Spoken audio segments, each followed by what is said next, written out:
show business is a fascinating thing. If you hit it, you can make a lot of money. And there are two young actors trying to make it in the business, Eric the actor and, of course, Jeff the drunk. Let me first put on John Strauss, the man with all the power in this situation. John, you are a Hollywood producer. You're making a movie called The Brag. I am indeed. Who stars in that movie? We are actually still casting the two lead roles, but we have about a dozen YouTube stars lined up to play cameos in the movie. YouTube stars? Yes, sir. What is that? If you go to YouTube, you'll see there's all kinds of channels on there with people who have subscribers in the millions. There's Ryan Higa and Smosh and Jenna Marbles. Oh, Jenna Marbles, Robin. I don't know, John, about this movie. Well, I'm a little nervous about this movie, but okay. It is a legitimate film, and I know you're a legitimate producer. I know that you produced that show that Mary McCormick was on. That is correct. Right. We don't want to steer our two actors into some kind of shady project. Actually, no. I think any project will do, shady or otherwise. But anyway, it came down to that you have a role open in the movie. That's right. Let me get the two actors on the phone. What? I'll get the two actors on the phone. Is this someone named Eric the actor? Yes. All right, that's Eric the actor and his competition. I just wanted to say I haven't had the chance to say welcome back to the studio, Robin. Glad you're okay now. Thank you. Very Thank nice, you. Eric. And the other actor is Jeff the drunk. Good morning, everybody. Who basically has come to the party a little bit later. Eric started this acting thing. I will say Eric was the one who started with all these acting roles, Jeff. You are getting into the game a little bit late, but wisely you say, hey, if Eric is going to be difficult on set or if he's not going to take certain roles, you're there to pick up the slack. Is that what you say? Yes, better late than never. Right. Now, the role, this is kind of interesting, Robin. You'll be interested in this. In the new movie, The Brag, there is a part for a gay owner of a shop. Eric has refused to even audition for that role. He won't do that. Is that correct, Eric? Correct. Right. And you say, again, because you do not want anyone to think that you're gay in real life. Well, it's pretty much that I want to kind of be a method actor and don't want to put in the method of being gay. Right. What does he mean by method acting? Yeah, explain to us method acting. Well, method actors are people like, I've heard Dustin Hoffman's a method actor where they research and try to be the role before they even appear on camera. Oh, so you would have to have gay sex. Right. Yeah, but you already have that, Eric, don't you? No, I don't. You don't. So how far would you take the research? In other words, you would submerge yourself in gay stuff. You would go to the gay community. You would probably not get a blowjob or anything, but you'd probably have to pretend to really be gay a lot. Well, that's if I took it, but I'm not going to. Right. Well, what if you played a guy who, let's say, like Romeo, who kills himself? How far do you go there? Obviously, you can't go away with that, or else you can't do the role. Right. All right. So fair enough. You will not be gay in the new movie, The Brag. Is there no other kind of acting technique that you could employ? I'm telling you, Eric, you could be gay without research. You don't think Al Pacino's gay, do you? No. Well, he's played gay roles. Absolutely. Jeff, you would have taken the gay role, right? Yeah. Even if it meant the research hour. I didn't say that now, but... It's lonely in the trail. Well, he's not a method actor. Right? I assume you're not method. No. Right. Were you more like the Stella Adler approach? Right. Okay. All right. So let me get this straight. John, as the producer, you want to hear these guys read. We have a page here for the role of Harvey. That is correct. Tell us about Harvey, John. How do you see this guy?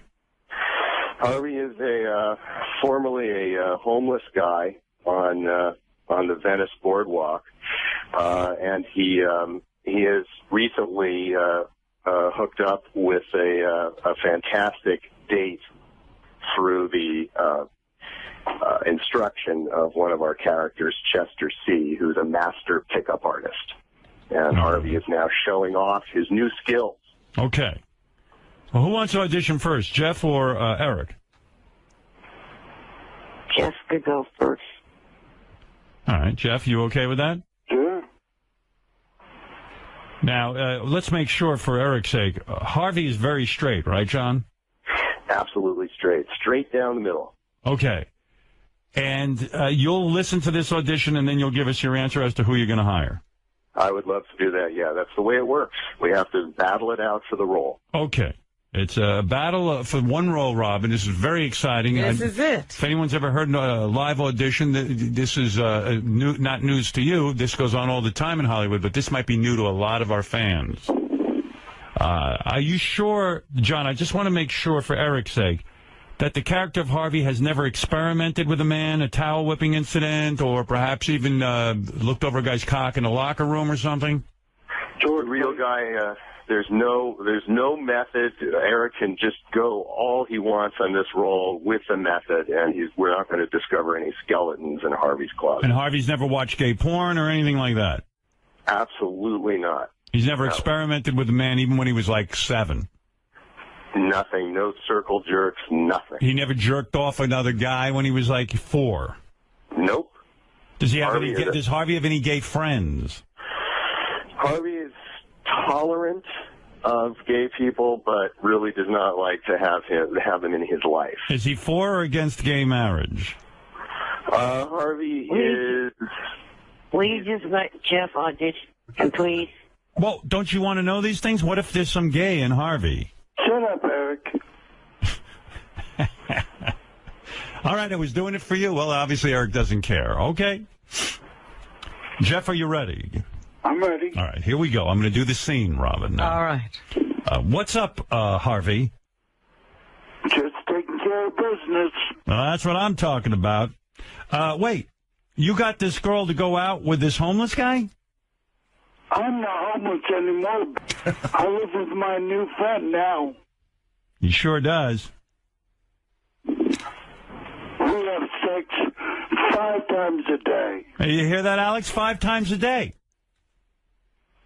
Try rooster fish. What? Bar Oh, I can't hear. in Venice. Work for me. All right. Well, there it is, Robin. Do you have to understand the act? Sometimes a lot of these movies, people mumble. That's the new, a lot That's of times. a technique, yeah. That's a technique. Well, how do you feel, I Jeff? thought we were going to do it differently. That's why. Jeff, are you pleased with how your audition went?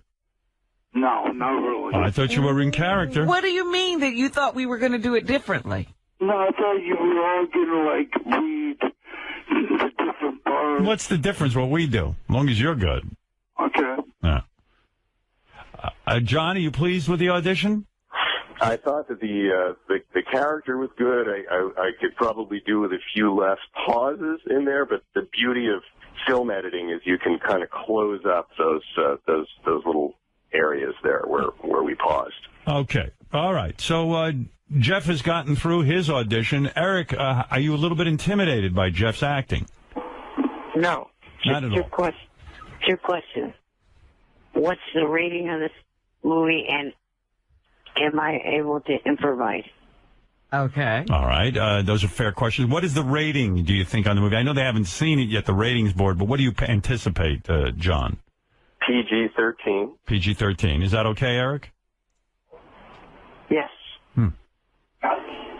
And on the improvise, Eric, it all depends. We don't, of course, want a 15-minute scene here, but I would certainly be open to a little. This is not the theater, so I'm open to a little bit of interpretation. All right. Are you ready, Eric? Yes. All right. What's up, Harvey? Just taking care of business. Well, that's what I'm talking about. Oh, wait. You got this girl to go out with this homeless guy. Hey, I'm not homeless anymore. I'm living with my new friend now. He sure does. We have sex 5 times a day. You hear that, Alex? 5 times a day. Try Rooster Fish Bar in Venice. It worked for me. Wow. Well. 2 auditions, Robin. Huh. And now, poor John Strauss has to make a very difficult decision. He can only use one actor. Right. It's an embarrassment of riches. Yes. Eric, I know you're concerned about your SAG card. What is that dilemma? Well, it would be the same thing for Jeff, too. It's, you need to get the dues paid on the SAG card for myself or Jeff, whomever gets this role. In other words, in order to be an actor, you need a Screen Actors Guild card, and that costs money. Right. How much does it cost? I believe last time I heard it was $2,000 to $3,000. Wow. I was not aware of that. That's new information. That's you threw a curveball there. Wow. So that's $2,000 to $3,000 on top of the fee we'd be paying. Well, why doesn't Eric just take his fee and then buy his SAG card? I mean, that's what this is about. And then he'd have a SAG card and he'd be able to be in other movies. I've known a lot of actors who do that. Yeah. What does the movie pay, by the way? We haven't worked that out yet, but it'll probably be in that range, right around the range of the SAG card cost. Well, Jeff, that's what you would do, right? You would take the money you earn and buy yourself a SAG card, right? Not necessarily. Yeah, I don't think that's what Jeff had in mind. Jeff had a big party going on in that trailer. Lots of cigarettes, lots of beer. Oh, yeah, we were going to be buying some pot, buying some beer. Yeah, like with no regard to the future. That's what I like, planning. A chair. But I have money. I'm buying a jet. It's for it. What? I have plans for it. Yeah, we know. I'm not spending it all on beer and pot and cigarettes. All right, let's find out who's going to get this role. Let's not even get into the details of the SAG card. John, it's up to you now. You've heard the auditions. I know the audience probably has their thoughts as to who gave the better audition. Robin, do you have any thoughts? Yes. Who did you like better? Well, I have to say that I think that Jeff would be the better actor. Really? Based on that read, huh? I know that he could be worked with, and he started out really strong. Thank you, Reverend. He fizzled Eric at the end, though, didn't he? Said, can I improvise? And I didn't hear any improvisation. I didn't either. In fact, I had the script in front of me. There wasn't one bit of improvisation. And I didn't even look at it. Well, I'll tell you why. Because my improvise would not have worked with the PG-13. I was going to be pushing it into an R, like improvisation. Oh, wow. Well, imagine that. I'm shocked by that. I thought you wanted to keep it clean. But all right. Well, Jeff did at the end became unintelligible. Yeah, but, that can be worked with. I watch a lot of TV. Sorry, yes, John? Do you think we could hear that last line, Jeff, one more time? Jeff, here, I'll lead you into it if you don't mind. Yeah. You hear that, Alex? 5 times a day. Try Rooster Fish Bar in Venice. What? Hey. All right. Well, I hope that helped, John. Maybe he can't be worked with. Fred, who did you like better? Well, Jeff was appalling. Right. But Eric was horrendous and unpleasant. Mm-hmm. And John is a friend of the show, so taking all that in consideration, I think he'd be better off with Jeff the Drunk. Mm-hmm. But, of course, it's really up to John. Right. Right. Howard, I'd actually love you being a judge. I'd love to hear your thoughts. Well, I look at 2 things. There's a visual, and the fun thing with Jeff is that arm that just sort of hangs into space. Sure. He looks the part. Yeah, He's fun. And Jeff, would you be willing to take that arm out of the sling so we could see it just flapping in the breeze? Sure. Right. You could do whatever you want with me. All right. And then that's an actor. And Eric's visual is always so intriguing. I can't take my eyes off the screen. Anything I've seen him in, the drooping head, the extremely tiny feet, the body that almost isn't there. That almost isn't there. There's always something fun to look at with Eric, too. So visually, I'd say they're a draw. Eric might even have the advantage there. Visually, yes. Visually. Now, as far as the acting went, I do have to say Jeff was surprisingly natural. Yes. Even to the point of being unintelligible. Right. He's like, he's homeless for sure. Jeff had the much funnier delivery. There were times that you just... bitch. And for the DVD sales, Jeff would probably be better because you have to keep rewinding back and forth to decipher what he said. So if you're going for clarity, I'd go with Eric, but for pure laughs, I'd probably go with Jeff. Yeah, is this a comedy? Yes. And it is a comedy, yes. It is a comedy. So I do lean toward Jeff, but it was close. I'd say both reads were equally bad. Yeah, it all depends on what you're looking for. Yeah, John, that's really up to you. Although I want to add one thing. You're right. Jeff would be the guy you'd rewind and watch again. Eric would be the guy you just fast forward through. You no desire to see it. Really? Really. Oh, I don't think so. Really. Well, I guess Fred is not a fan. Fred, what happened with you? None of that. You know, that's not his role. That's not his How role. did you like it when he had his head blown off in Fringe? No, that was fine. Oh, you like that? Loved it. Well, John, I guess it's time. It's getting later in the morning, and we do need your answer. For the big trip to Hollywood, the acting experience, a coveted role in the new movie, The Brag. Who's it going to be? I do have one question for Jeff. Yes. Which is, Jeff, you're in California, right? No. I'm in New York. You're in New York. Yes. Will getting to California present a huge problem for you? No. I flew before. I mean, it's a huge problem if you don't pay for it. Right, that's the problem. Getting him there. These guys are flat broke. Fair enough. Well, let me begin by saying that I was not looking for bad or horrendous, but I am looking for some laughs, and I am going to have to make it unanimous here, which is that I think Jeff brought the comedy and the natural feeling to the role. Thank you, John. Wow. Eric, is this a big blow to you? What the? I knew this was fixed. Fixed? How's it fixed? What do you mean It's fixed? just the IQ test all over again. Wait Wait a a second. minute. Eric, it's a competition, and you're being a sore That's loser. an IQ contest. I bet you I would wipe the floor with you. Eric, what do you mean? Highly doubt it. Eric, How I is it assure you that fixed? I have no fix here whatsoever. Everything I do on this show is fixed. What do you mean? The IQ test. We didn't change that. What do you think? We lied? We went to an independent company. Pretty sure that was fixed. It was not. Well, okay, let's... This is fixed. This is fixed. How's it fixed? Can I just say something? I assure you, no one here cares enough about you to fix anything. You think we said to John that he had to pick Jeff the drunk? Everything is for Eric.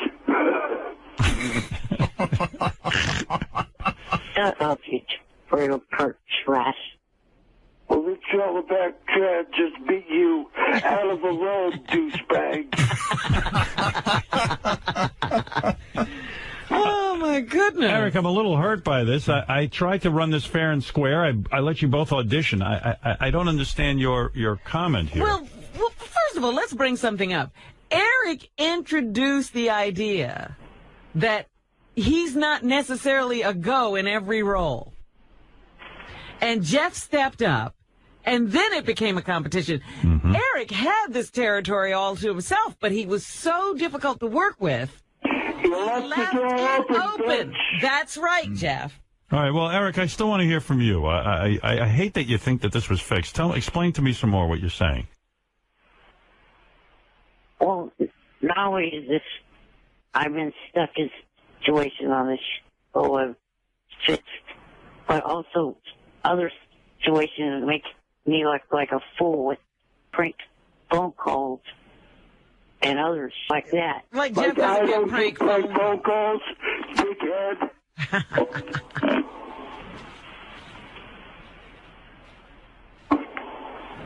Eric, you're not supporting your argument very well. Hello? Hello? I'm here. All right. Well, Eric, I have bad news for you. You did not win the part. It was fair and square. I outdid his drunk ass. You have to go back and listen. You couldn't hear. Yeah, I don't think this was your best acting day. I think maybe you were a little off. You did, Well, it was his best acting day. Ever. well, I know it's tough for any actor to lose a part. And what Right. you've really witnessed here, for those who are interested in the Hollywood lifestyle, rejection is part of Hollywood. And it is tough. And Eric, his initial response was to say it's fixed. The actor must protect his ego. Maybe that's what's going on. That's something I've learned. This is not an easy life for the actor, no. No. You have to be able to handle rejection, learn from it, grow from it, and bounce back. You blew it! You blew it! Johnny I'm sorry, Fratto. Eric. Johnny Fratto represents both of these gentlemen, and he is calling in to actually congratulate Jeff. Johnny, is that bad to congratulate one client and make the other one feel left out? Johnny? Well, Johnny's asleep. Johnny's fell asleep. Fucking guy. As usual. Thank you for But he literally just called in. Johnny. How could he fall asleep so fast? Oh, hey, all right, hello? There we are. there he Johnny. Hello. Johnny, how do you fall asleep within 2 seconds of calling in? I have no idea, Howard. I think I got that thing, narcolepsy or whatever. You know, Well, Johnny, I know you want to congratulate. I take too much in. I know you want to congratulate your client. I want to congratulate Jeff for getting the part, and obviously I felt very bad that Eric didn't get the part. But Eric, are you all right? No. Eric? No. You're not all right? Well, you know, you got to win some, you got to lose some. You know what I mean? That's how it works. Don't jump off your wheelchair, bitch. I didn't hear the whole audition, Howard. Right. Well, Eric gave an even performance. I'll give him that. It just there was no excitement. You know, there wasn't that spark. I understand why he lost the role. Eric, anything you want to say to Johnny? I know it was a blow to you when Johnny started representing Jeff. Are you still angry about that? Yes. Mm-hmm. And so this is a double whammy.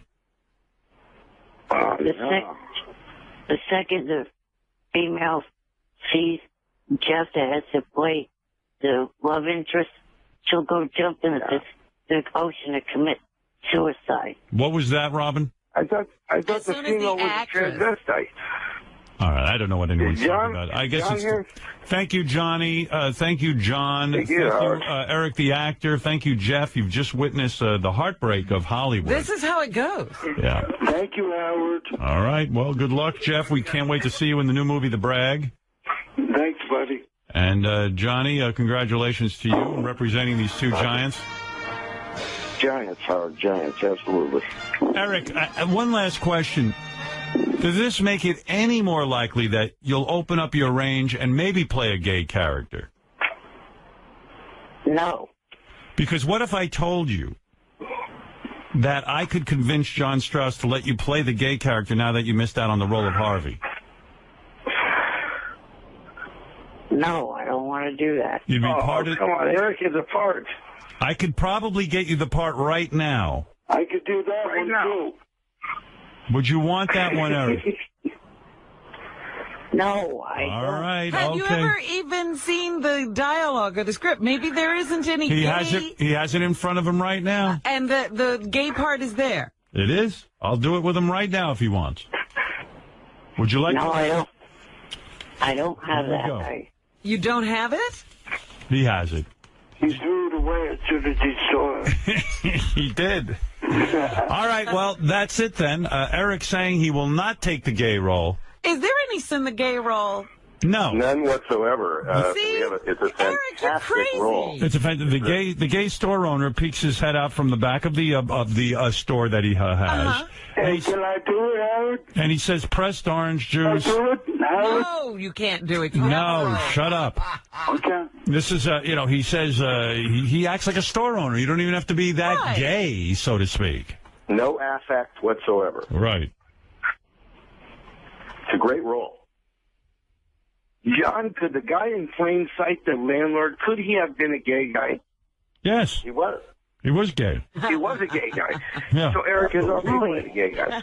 No, he He's wasn't. done it. Eric, the guy you played in plain sight was gay, Will John. you let me speak? Go ahead. No, he wasn't. I was married to the woman that was pushing me. Yes, but John says that was a beard. That in fact he was on the down low. He was gay.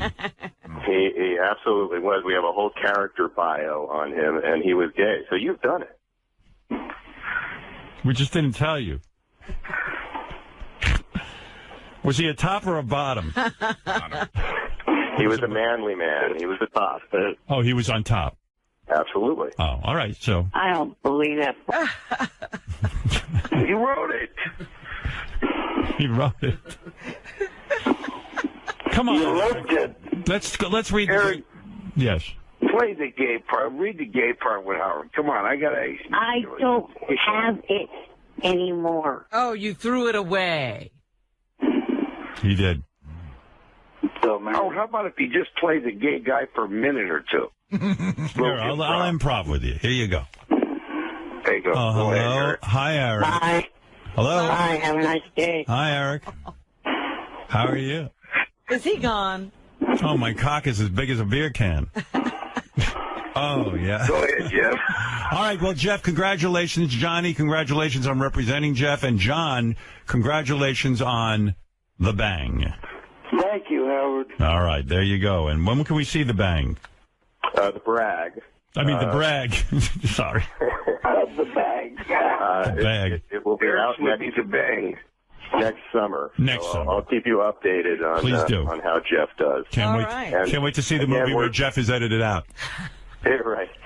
Or compressed to about 3 seconds. But we are not going to give away this other roles as the gay owner of the juicery for a little while. So Eric, you have some time to give it some thought. Maybe he'll come around. Right. Can you Maybe. rewrite it so that the guy is straight? No. I don't think so. I mean, Right. part of the fun of it is. There we go. You know what I mean? Can I just say two things to Eric? Yeah. First off, Eric. Eric's gone, by the way, but I'm sure he's listening. Well, I just want to say we He's listening. we would never in a million years would we ever fix anything. Of course not. There was everyone in here thought he sucked, right? The judges here thought that he wasn't any good. They were both horrible. But He sucks every day. But the other thing is, I hope he understands now how difficult he is to work with. People don't want to work with a difficult guy. Well, I think he's learned that. I think it was a tough day for him. He wanted needs the role. to sit and think about this. for a Right. while. He's a good man. He's having a tough day. You could understand. He lost out on the plum role. All right. Thank you, John.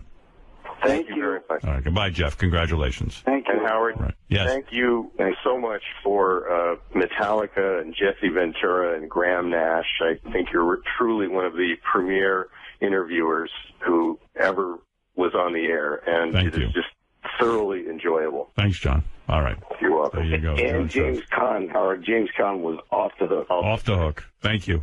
Johnny Fratto, everybody, who now represents Jeff the Drunk. Thanks, Howard. Later. Later.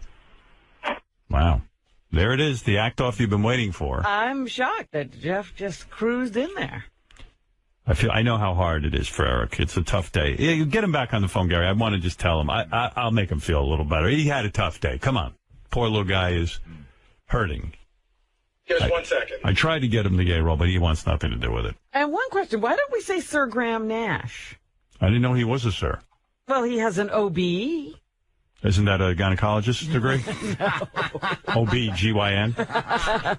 I think that's I think he's a below- doctor. I think that's below, sir. I'm not sure. Is that right? My doctor wrote Our House. My gynecologist wrote Our House. Should have called it Snatch. Oh. Hey, he just was working on mine pussy. Oh. I'm going to try and make Eric feel a little better. I do feel bad for the guy. I know how tough it is to lose out. Yeah, very publicly, too. Mm-hmm. Any luck there, Gare? We just got him to pick up. Good, thank you. Yes, I do want Line to. 20. Line 20, Paul thank is you. an MBE. I guess that's what comes with the Okay. sir. Hey, Eric, I do want to say I really would never. Are you there? Yes. Yeah, I would never fix a contest, honestly. And I do enjoy your work as an actor. As you know, I've gotten you many roles. I know this is a tough blow for you not to get the role, but listen to me. There'll be other roles. Don't take it to heart. Jeff wasn't that much better than you. He wasn't What? good at all. Right. Rejection is part of acting. And listen, so what? When I hear of something new, I'll give you the call, all right? Well, there is something that, remember last year, the first, and from the FX series called Legit Yep. was offering me a role. Yes? Well, they're going to be doing season 2, and they would like me to be in an episode There of you go. season 2. Everybody wins. Everybody wins. But again, this stumbling block is something that doing this movie would have helped. I understand. Listen, Getting this tag paid. you're not going to get every role. Did you prepare, Eric? Yeah, I did. Oh. No, he was prepared. He played it a little low-key, I felt, and it might have cost him the role, but that was his choice. And this is one of those showy kind of roles. It is. And Jeff was really putting it all out there. But listen, there's going to be other roles. I can promise you that. This will be a blip on your career path, okay? Trust me on that. All right. All right. Now have a good day. Don't let this one knock you out of the game, all right? Okay. All right. You're not going to give up, I'm hoping. All right. All right. Thank you. Bye. Bye. Well, that's a tough... he took it hard. Yeah. I can tell. He was sort of counting on it, I think. Right. Well, there it is. What you've experienced, ladies and gentlemen who listen to this show, is a very real audition. Lest anyone think it was fixed. It was not. You heard two up-and-coming actors going up for the same role. Very rarely do we get to see this. All right. Thank you.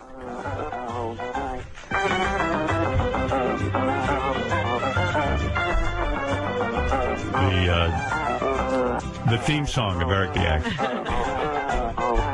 All right, why don't we take a break so everyone can calm down? That was a very draining, emotional. I'm a little bit upset, yeah. Yeah, listen, I don't like to see Eric lose a role. I really don't. But okay, this was it. The producer wanted to hear two actors. He heard them.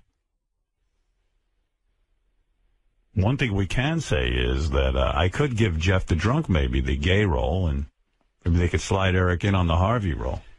I wonder if Jeff would do that. Oh, Jeff would do anything. He doesn't care. Yeah, it doesn't like Eric so much, though, if it works out for Eric.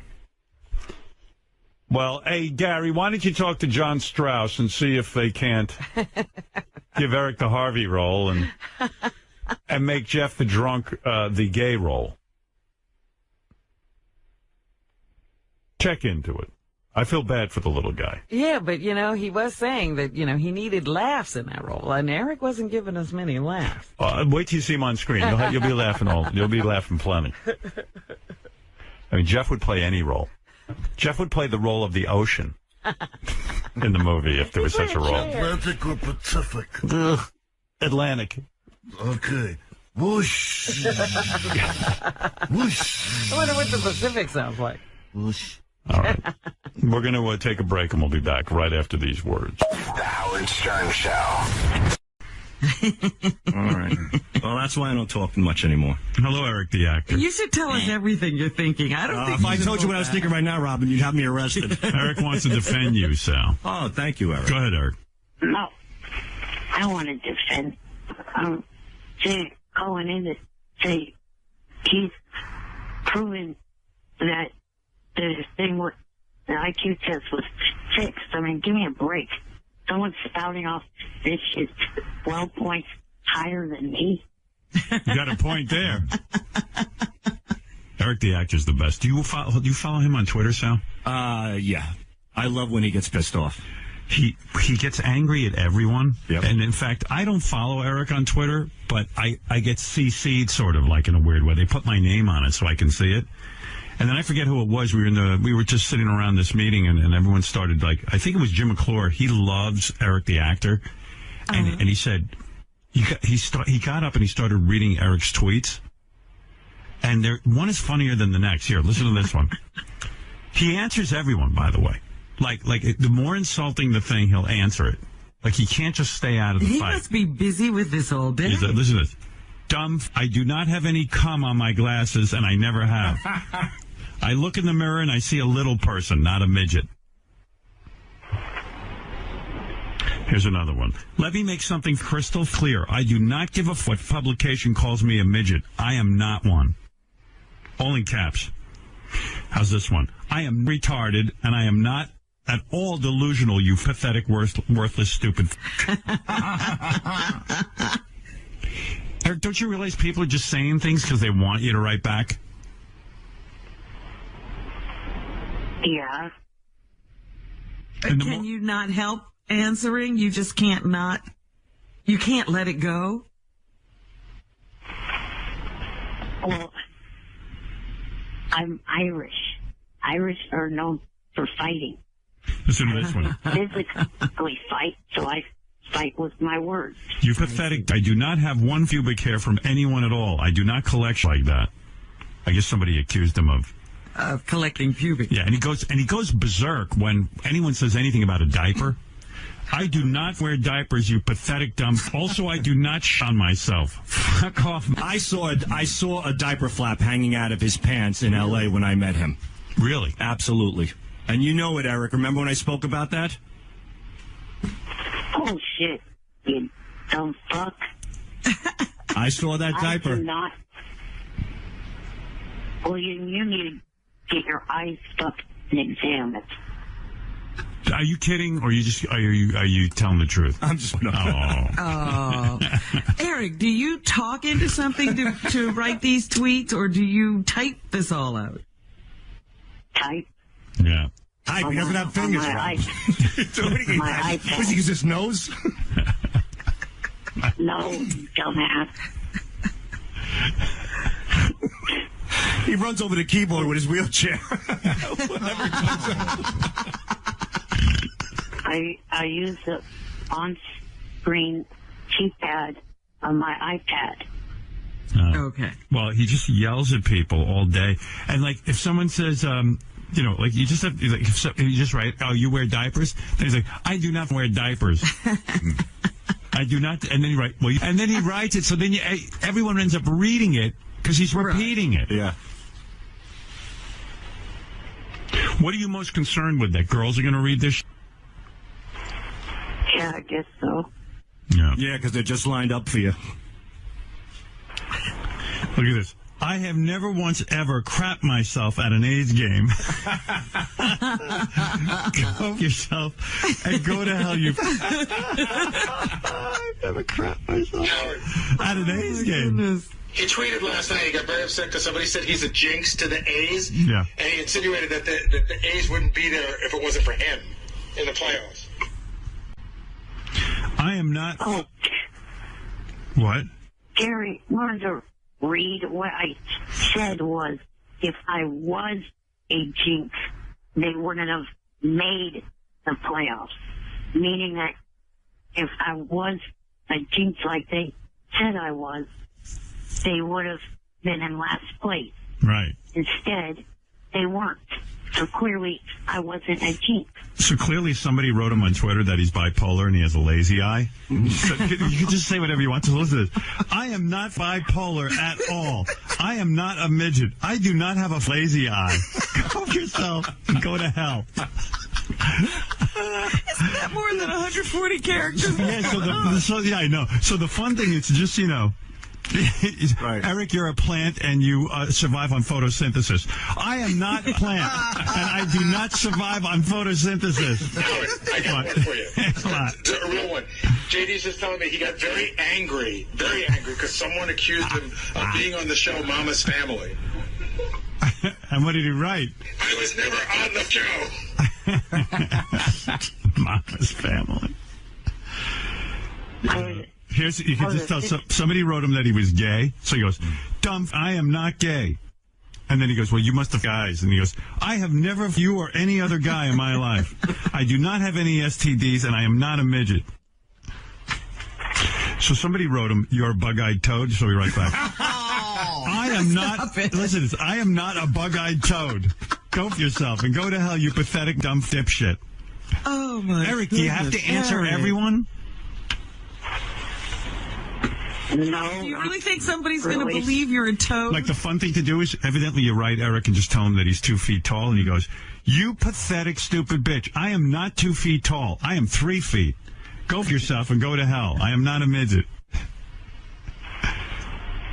It's just unbelievable. No matter what, and it just... Well, does everybody write to him Eric the Midget? Because almost every tweet has, I am not a midget. I guess the other fun thing is to tell him that he lost to Jeff in the acting contest, because then he goes really berserk. But look at this one. Obviously, somebody wrote him and said he has tits. So he goes, shut up, you pathetic dipshit. I do not have tits, and I am not a midget. Well, that settles it. But why is everything, I am not a midget? Do they all say you're a midget, Eric? Well, as I said, that the last time you said that, I said pretty much what they say. Oh.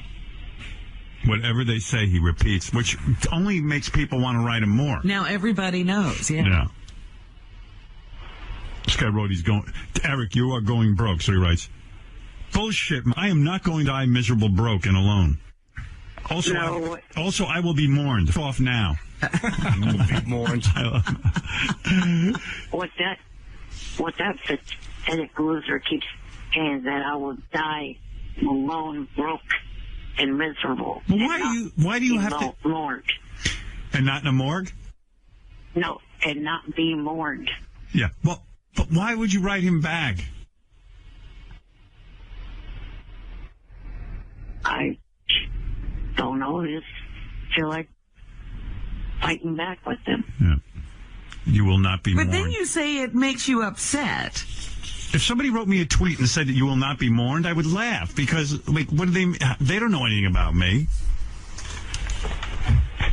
But then he'll say, I have to get off Twitter, and he blames us for the people writing these horrible things because they upset him and his blood pressure goes up.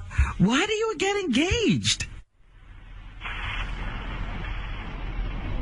I don't know.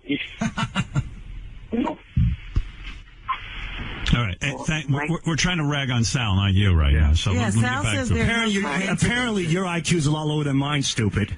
Yeah, at least Sal doesn't answer these people. Right. I'm smarter than that. And I know I'll be mourned. Sal's so excited now he can make fun of someone. Yeah. Poor little guy in a wheelchair. Boy, I feel Wait a minute, Eric. Have you had your bed lift off the floor? No, not even Eric. No. You should go to see Pat Robertson. He can grow your limbs. By the way, here's a fact that everyone will be interested in. How many I have the number of tweets Eric has written. Do you think it's over 10,000 or under 10,000? Jeez. I mean, 10,000. I was just thinking it would have to be about 10,000. So what do you think, over or under? I'm going to go slightly under. Under 10,000, Sal? I'm going to say I'm going to say over, something. about 11.5. Fred? I'm going to say it's over. Well, The fact is, Eric has written over 22,000 tweets. Oh, my goodness, Eric. Wow. What an incredible waste of time. Jesus. You might be... They all contain you dumb. Yeah, every one of them. No, I do try to, on occasion, and write to someone like Mary or, someone else that I've met. But of course, when I do that, these dumbasses start harassing me and them. And characters, and then I send them out, and then I have to. This is funny. Someone on Twitter, somebody on Twitter must have called him a brony. That set him up. Listen, well, pretty much. Listen, all you pathetic dumb. I am not stupid ass brony groups. Those sick in the head. They all need to be thrown in padded cells. Go for yourselves and go to hell. I'll be throwing 3 more. And what's with all the cursing, Eric? It just shows you have a poor command of the language, really. Speak up, dummy. Oh, now stop. Shut up, dumb. He's probably changing his diaper right now. No. Not now. That's it, 7:30. The other reason why I called was about the contest last week, the act-off. The act-off. To show that I gotta go. No ill will towards losing towards or with Jeff. I've asked Johnny to start a Kickstarter account. Eric, I gotta go, but thank you. Okay, goodbye. Eric starting a Kickstarter account? Yeah. I don't know. What for? I'd like to start kicking him right now. I love Eric. Kick me off a cliff. What's nice about the show is that when you've had enough of Eric, you can hang up on him. Yeah. Because he can get really... I wonder what he's raising money for. I don't know. You can call him That's a call for another day. I'm going to give you his phone number. You can call him off the air. Now, he'll call tomorrow and try to say it again. Eric the actor is on the phone. Yes, Eric.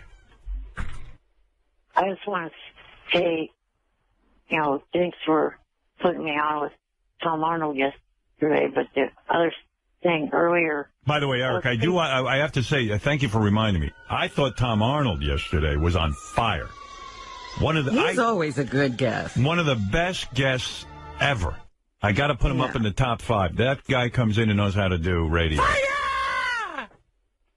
He just lets it... I mean, that story about him and Dak Shepard...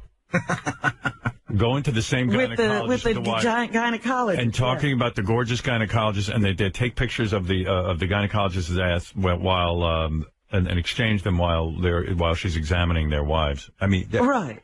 I mean, that is so wrong, but so right for radio. I mean, it was just like, and thank God they did it. And you can never be angry with Tom because he's on fire, man. And that stuff about Arnold Schwarzenegger and going over there. And I'm still trying to picture that. The guy knows how to paint a picture, Robin. Yeah.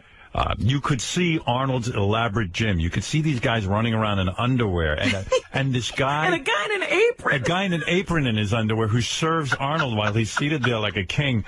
I mean, what a talk show guest is Tom Arnold. I mean, really, honest to God. Amazing. Phenomenal. I hope somebody out there appreciated him. Because I sure as hell did. And I went home and I was thinking about it, and I started telling my wife last night about all the things, and she was like, oh my God, well, wow. And it was crazy. Just crazy. One thing I'm just wondering about Tom Arnold's life. Yes, Eric, sorry. One thing I'd appreciate when we finish what I called for. Okay, fair enough. He wants to finish. He wants to finish his thought. I got cut off. Yes, you did. I cut you off. I was trying to say yesterday when you hung up on me, that was pretty rude. I was trying to explain something nice that I was doing for Jeff and myself to. Yeah, but it was so boring. Money. You know what, Eric? It was so boring, and I was in the middle of a Tom Arnold interview that was an hour or so before. Oh, right, yeah. Well, we had had you on. We had you on long enough. You were funny. You were part of the scene, and I just remember you started to drone, as you sometimes can, and I had to hang up. You know, Eric, you need editing. Yeah, Eric, listen. I got to keep this show interesting. Sometimes I've got to cut you off, and I hope you understand this. If it was a regular conversation off the air, I'd let you drone, and I'd put you on speakerphone, and I'd let you finish. He'd go do some work. Yeah, exactly, and then I'd come back. But on the radio, like you've watched various shows, like on Fox News and stuff, they cut things short because people, they know. There's some, I know the people have had it with you. That's all. I don't mean to be rude, but sometimes I have to be. Well, then, let me say now that... Uh-oh. You're going to go back there and you're going to make me hang up. Johnny is going to be starting a Kickstarter account to cover the ag dues of not only myself, but also Jeff, to show that, and this was my idea to show that I had no... Here I go. I'm going to hang up. We have hard feelings towards losing. All right. Thank you, Eric. All right. Very nice. Kickstarter campaign to get Eric to say. That's fascinating. And, yeah. Good. I'm glad you got that out. I mean, obviously I made a mistake the first time when I cut you off. It's a good thing I hung in there. Thank you, Eric. Okay. All right. Bye-bye. There you go. See, Robin, I was wrong. That was really interesting. You know, I'm glad he got that out. Yeah, I made a big mistake. All right, let's see. Oh, geez, Eric the actor's on the phone. You know, I got so many hate mail about Eric yesterday. People really do not like hearing Eric on the air. It's so weird to me because I love when Eric calls in, but sometimes when I listen back to it, I'm not that thrilled with it. I know what you mean. But while it's happening, I like it. Here, I'll read you some email. Eric, I might be way off on you. Please listen to this, Eric. Eric, listen to this. Good morning. Please get rid of Eric the Midget. I don't know why, but he has way too much airtime. He's so boring and annoying that I changed the channel when he's on. Much like Debbie the Pet Lady, she was once a home run, but eventually got old. This is now Eric. His 15 minutes are well past, and like Gary said, it's like talking to someone on the moon. It takes forever for him to reply. See, I thought that was the beauty of Eric.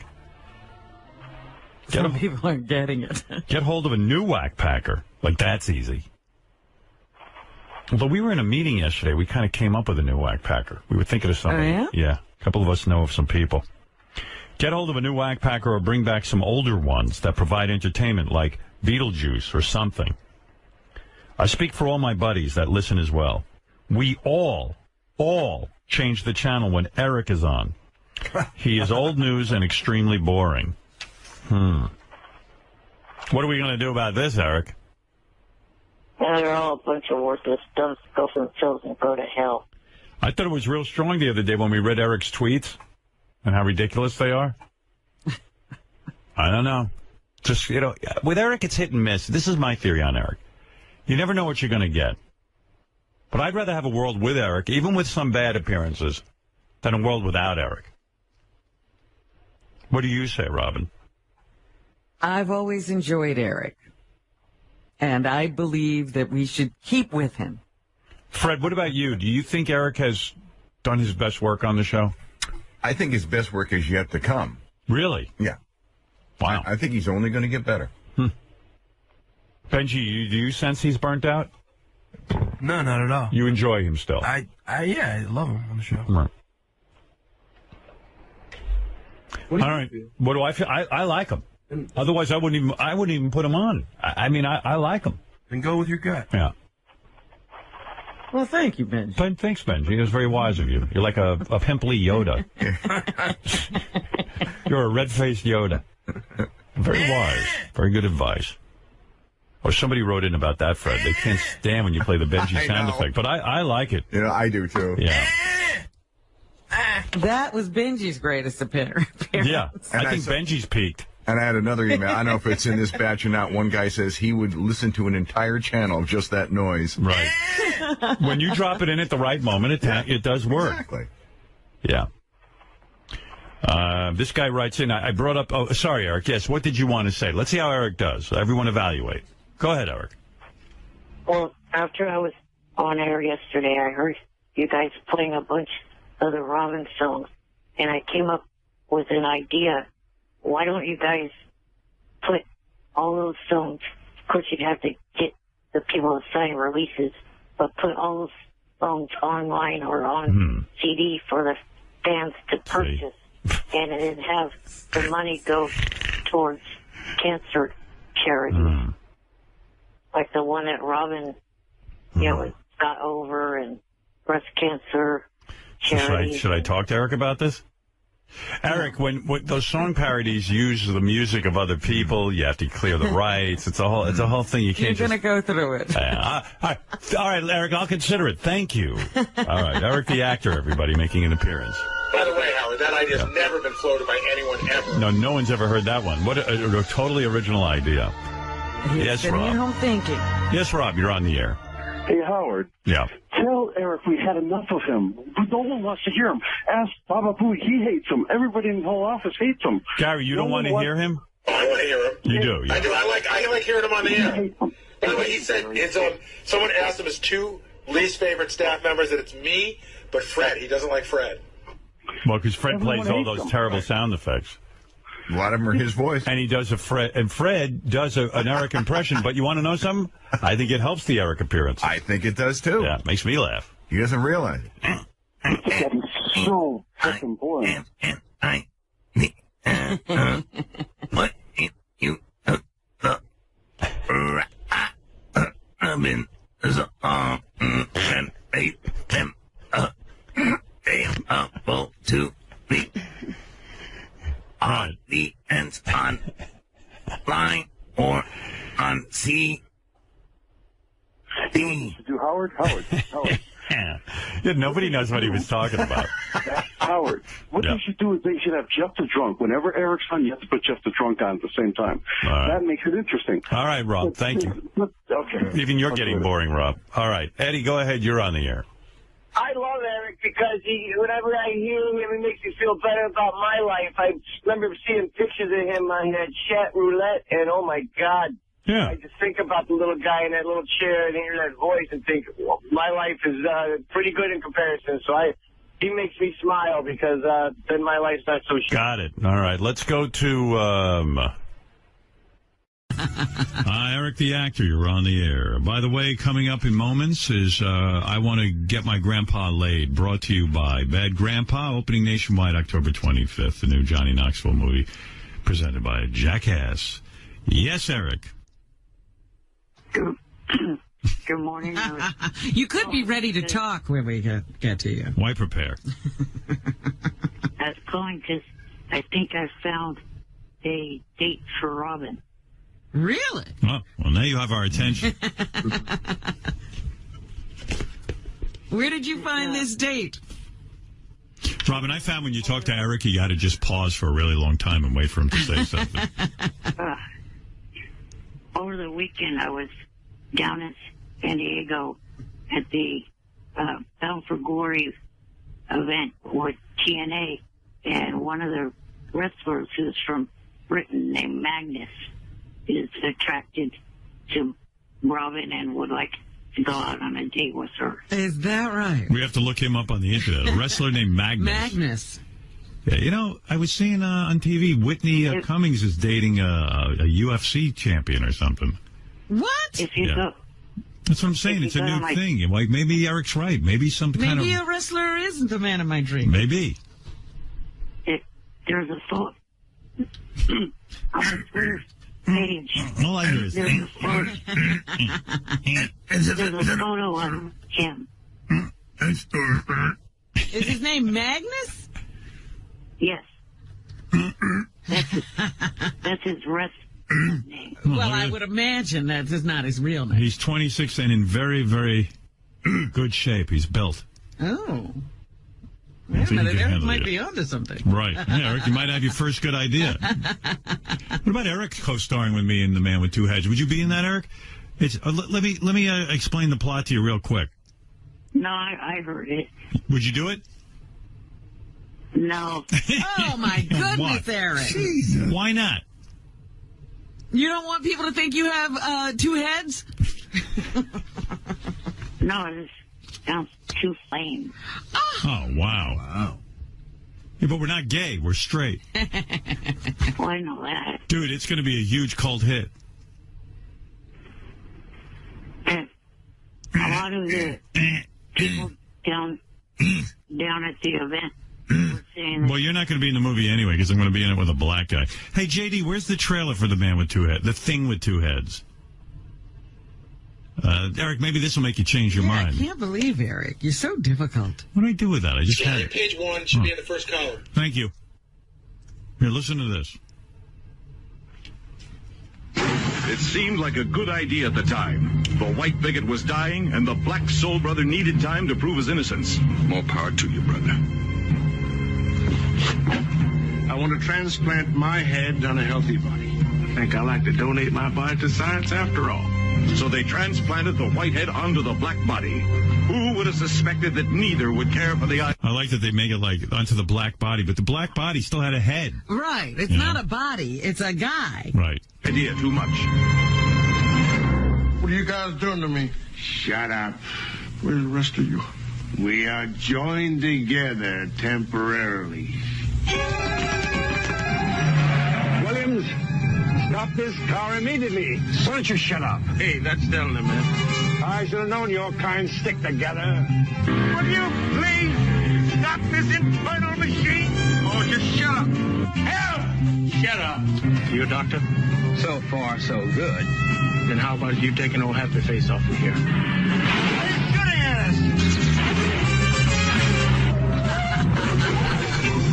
That's when they're driving the car. Right. The music is going to be better in the new movie. Yeah. Eric, don't pay any attention to the music. Right. Man, this car's a real dud. Could I have a cigarette? Hey, man, are we smoking while I'm eating? Ray Milland and Rosie Greer as The Thing with Two Heads. It's pretty good, man. Sleep, baby. Why don't you stay here for a little while? It's no use, honey. Maybe when I get used to it. Now you know you got to go. Yeah, that's Rosie's girlfriend saying, I can't feel with the white guy's head on your shoulders. And he tells the white head, you gotta go. I gotta get pussy. Eric, come on. You don't think people will go to see that in 3D with today's technology? Are you out of your mind? Don't you know a gotta winner? rethink your decision. Right. I'll give you time to think about it. I'll take the part of one of the doctors. All right. Ah. Done. I got to get Eric in there as one of the doctors. He's the doctor who does the operation. Yeah, and then like we wake up, I'm on Roosevelt Greer's body or whoever I get to play that part, and hopefully it'll be Refrigerator Perry. And all of a sudden we wake up and I go, oh, look at the doctor. He's worse than we are. No wonder he performed this surgery. Yeah. No. Hey, you dick. Why'd you leave Refrigerator Perry's head on? I just needed a body. Right. Well, by the way, in our version of the movie, Eric, Refrigerator Perry makes out with the doctor when he wakes up. Ooh. The doctor happens to be gay. One head should be gay. Yeah. No, the doctor who performs the surgery is gay. Well, why couldn't one head be gay, too? No, I'm not playing someone gay. People will think I'm gay. You know who'd be good as the black guy? Leon Spinks. He's excellent. Oh, stop it. Oh, come on. What do you go? Stop He it. can't remember lines. It's all right. I'll be right next to him. I can whisper the lines to him.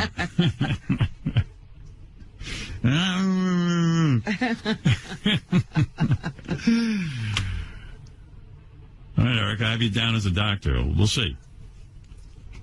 A lot of people were saying they enjoy me being a part of this show. Not the email I get. Yeah, what do you read? Yeah, where did you read that? Well, that's what I was hearing from people that were down in San Diego. I see. Okay. All right. Well, that's good to hear. All right. Thanks, Eric. Take it easy. Bye. Okay. All right, Robin. Eric out there looking out for you, trying to get you a he's date. getting me a date. Did you look the guy up? I did look him up. You like it? He's a very handsome guy. Yeah. Sure. I see Marianne from Brooklyn's on the phone. Somebody wrote me an email yesterday. I can't even find it right now, but it was like, Bobo's a suck ass, and so is Marianne. Keep him off the air. Let's see. I'll read you some stuff. Too early for Eric the actor? Never. I don't think so. Looks like he's got an interesting agenda. I'm kind of sucked in here. Yes. Eric the actor needs help convincing Johnny Fratto to drop Jeff the drunk. That's pretty good. All right, you sucked me in, Eric. What's going on? Well, I became sick of Johnny not doing stuff for me and getting all the attention to Jeff. And all Jeff got is this one movie role. And I need help with a lot more than just one thing. Jeff's like the new girlfriend, Eric. It's like you were giving him like so much hell that I think all of a sudden he sees Jeff as his future. Even though you're right, you're probably the more in-demand actor. But, Johnny's probably teaching you a lesson in a way. He's trying to say, hey, Eric, you better get your shit together or else I'm going off with Jeff completely. I think you're in a classic case of sibling rivalry. Whack pack rivalry. Yeah, we call it whack pack rivalry. In fact, we've been calling it since Robin came up with it 3 seconds ago. It's called whack pack rivalry, where like the two of you are just fighting over Johnny's attention. And Johnny likes it because it gets you in line all of a sudden. Now, I'm sure I'm the more in demand because there was even a news story about when Robin went to tape on Rachel Ray. She made a comment saying that she'd like to have me on her show. Yeah. Well, there's no doubt you're the most successful whack pack actor in the history of the show. There's no doubt. But I'm not in that group. Well,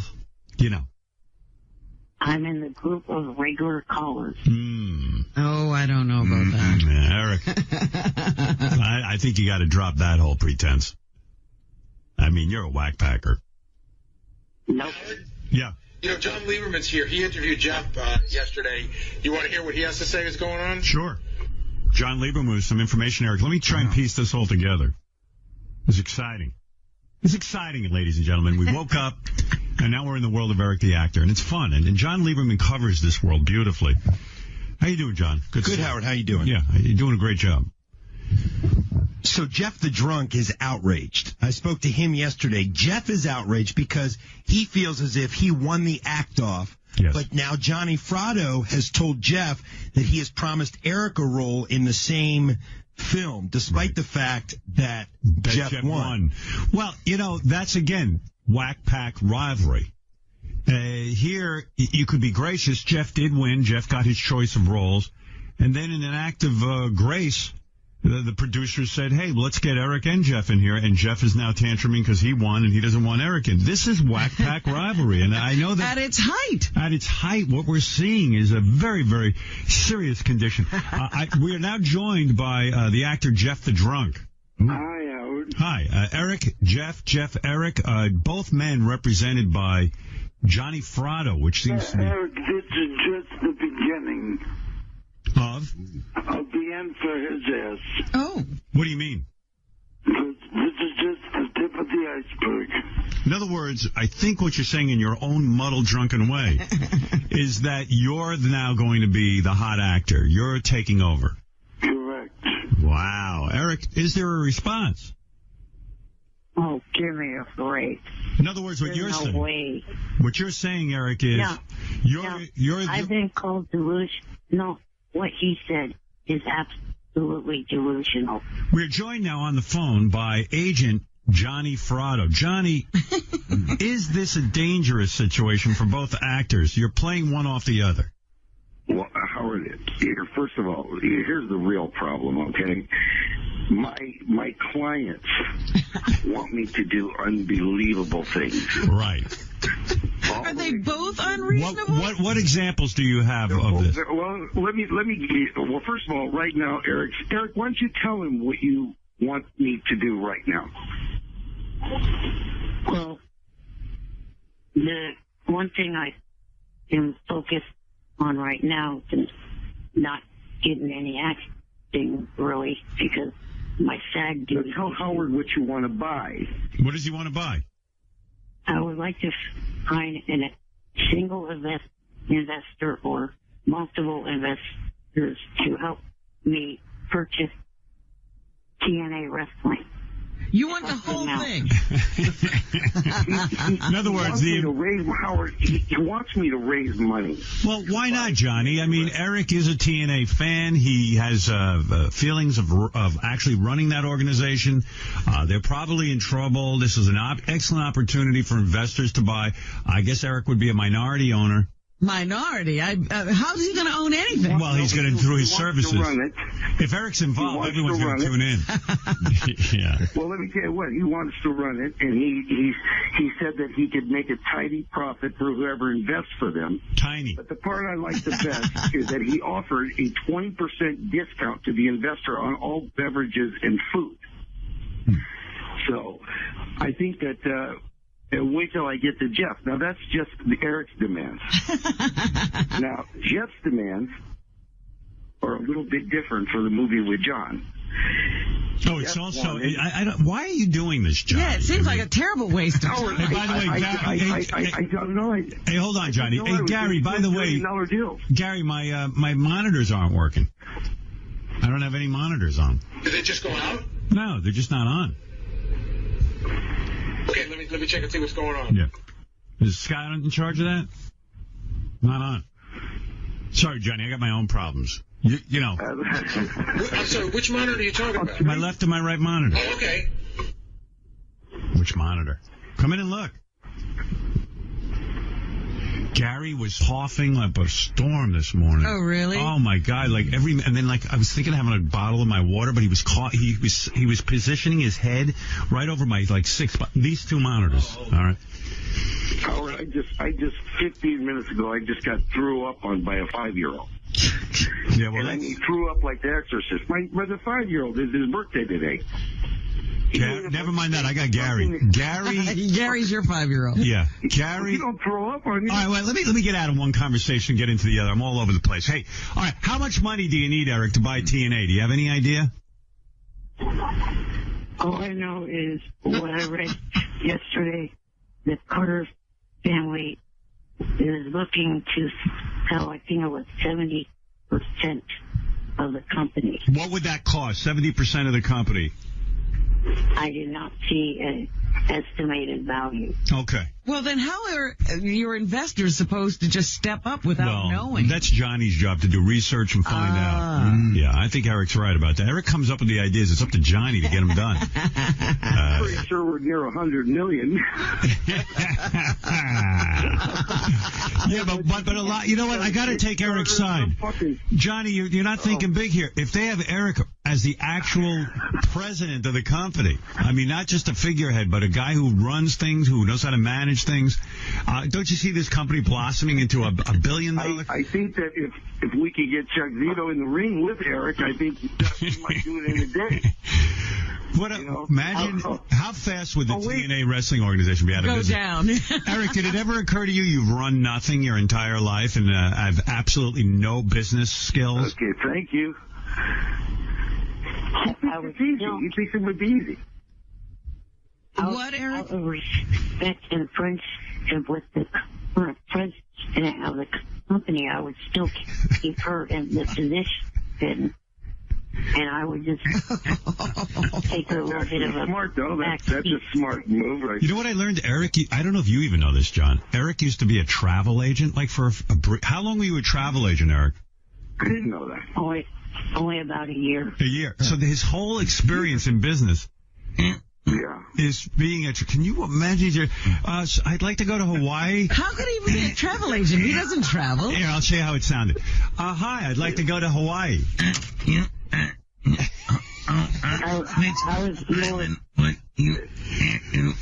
Eric, did you have one regular customer? I mean, was there anyone who was... Somebody who called him again and again? But can you imagine him on the phone to the public? It must have been insane. Oh, yeah. I was more a sales rep. What does that mean? Oh, God, even worse. The company was owned by a couple that went to my parents' church. I was just a sales rep. I wasn't a full-fledged agent because you had to actually go through classes. So as a sales rep, you're saying, Jeff, you're saying that Eric was a doorstop at the travel agency? Yes, that's what he's saying.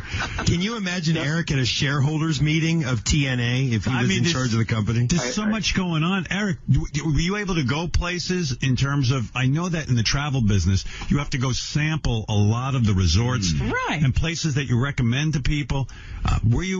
Were you traveling to these places and being wined and dined? No, the only 3 trips I helped arrange was my home family trip, a trip for my uncle and aunt, and a trip for my teacher, my high school. So only people who felt bad for Eric. And felt bad, yeah. Oh, my God. Johnny, thank you. It's just getting a little too confusing. I'm gonna say goodbye to Johnny, and I'm gonna wrap things up with Jeff and Eric. Thank you, Johnny, and we all empathize. Wait a minute, Howard. You got to hear Jeff because we have to. Yeah, we're gonna get there. Now. Johnny, thank you. Johnny Fratto, everybody. Poor Johnny. Yeah. Johnny has so much to say. He gets frustrated. What is Jeff's demand? Or if you wanted to know that, why? She hang up on Johnny. We have Jeff. I hung up on Johnny because Johnny's so frustrated with the two of you that he can't stop talking. He's trying to get about 50 points out. Jeff might have fallen asleep because we've learned that Jeff isn't drinking much anymore, but he smokes 6 to 8 bowls a morning now of pot. So we might want to even consider Howard changing his moniker because this is a story that we're breaking today is that Jeff now wakes up and smokes 6 to 8 bowls and doesn't drink most days. Wow. So he should be more laid back. Oh, isn't pot expensive? Where's he getting the money for that? It's just leaf weed. Leaf weed? What does that mean? Because people around here grow it. Oh. And so I just get the leaves. So you actually, grow your own? No, I didn't. No. I didn't say that now, did I? Friends of yours grow, and then they... You tried to get me in trouble, Howard? No, but you're saying friends up there grow, and you just kind of pick it wild? Yeah. Do you dry it and all that stuff? Yeah, well, yeah. I get the leaves. Yeah. Whatever that means. I thought all pot was leaves, but what do I know? No, it's not. You get buds. Buds. That's what good stuff is, the buds. Yeah. Hey, the director of the movie just sent me Jeff's list of demands for what he needs when he's on set. Let's see. Wow. Well, Jeff, you're becoming an Let's see. No, I'm not. He's always been an What are you talking about? 2 cases of Budweiser long neck. 2 cases of Budweiser long necks per day. 2 cases a day. A day? Yeah. Think somebody's an alcoholic? 4 cartons of Marlboro Reds. 6 ounces of California Kush. He even demands pot? 7 packs of Easy Rider rolling papers. Enough Coke to carry him through the entire time. I'm praying he's talking about Coca-Cola. Coca-Cola? Yeah. The guy writes, and I thought Eric was a problem. This is a whole new vortex.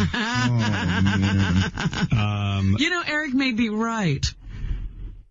In addition to the fact that I might never produce another movie if I give in to most of this.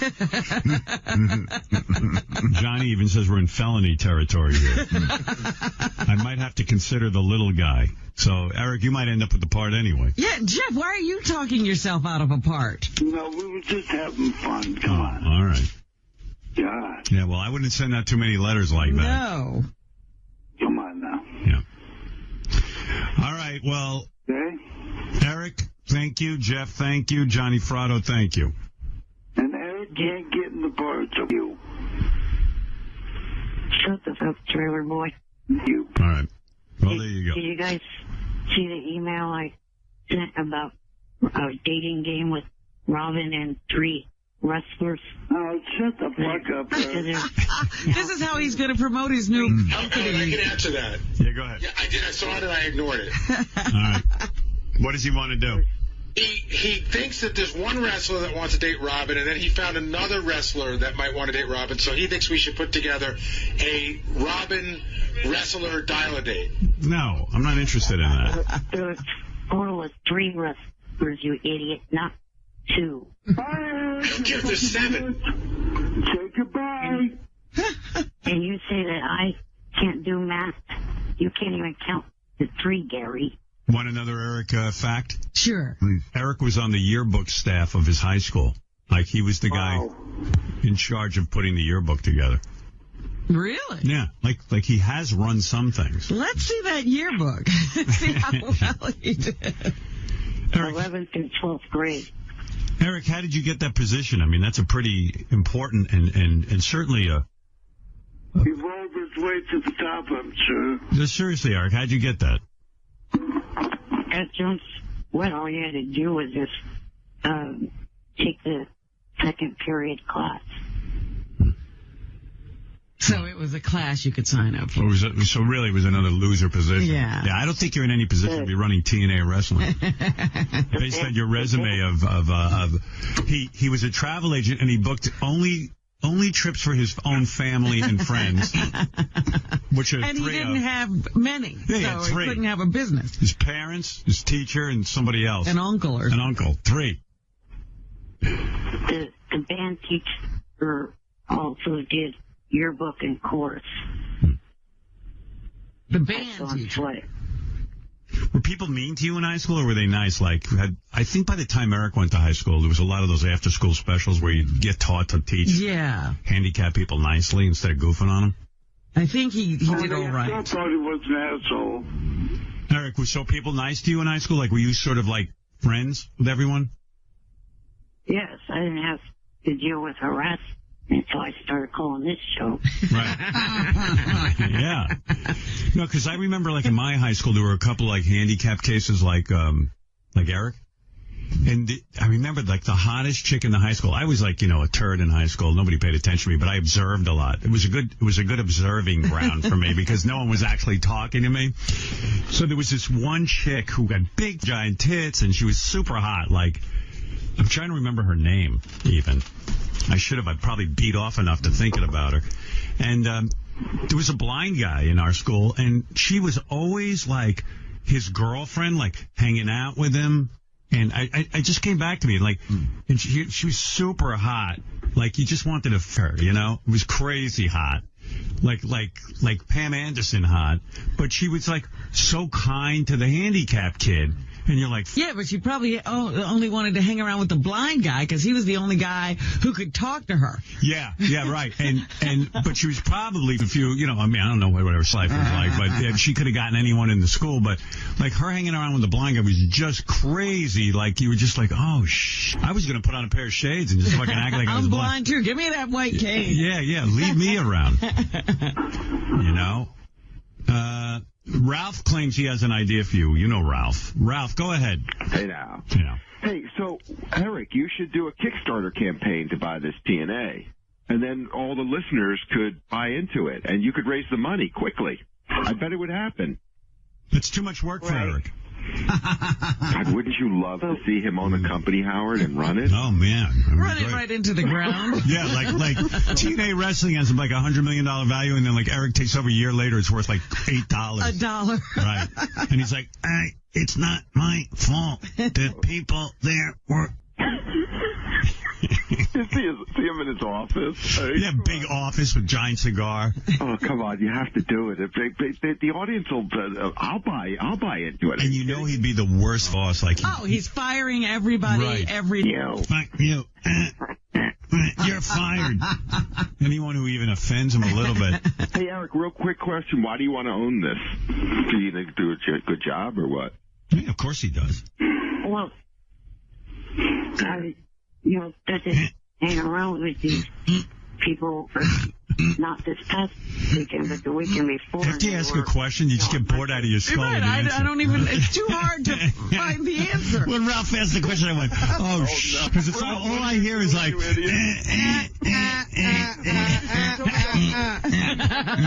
hung out with him. It's a great answer. He hung out with him last weekend, so now he wants to buy the company. yeah, like he watches TNA wrestling now. But, he thinks big. You got to admire that. Yeah, right? Everything he does is usually too much for him. He can't run a company. The day after he takes control, he'll be, I can't do this. Yeah, you'd be miserable, Eric. Robin is so right. You would be miserable running a company. You got a great life now. You don't have to do anything. You can't even take Twitter. Yeah, imagine the fans of TNA complaining to you. You would fall apart. Oh, I didn't realize that. Foiled again. What do you think of what I'm saying, Eric? I don't know. I mean, I just want you guys refer to me as ungrateful. I'm trying to show gratitude to a company that treated me really well. You want to buy them and ruin them? That's some gratitude.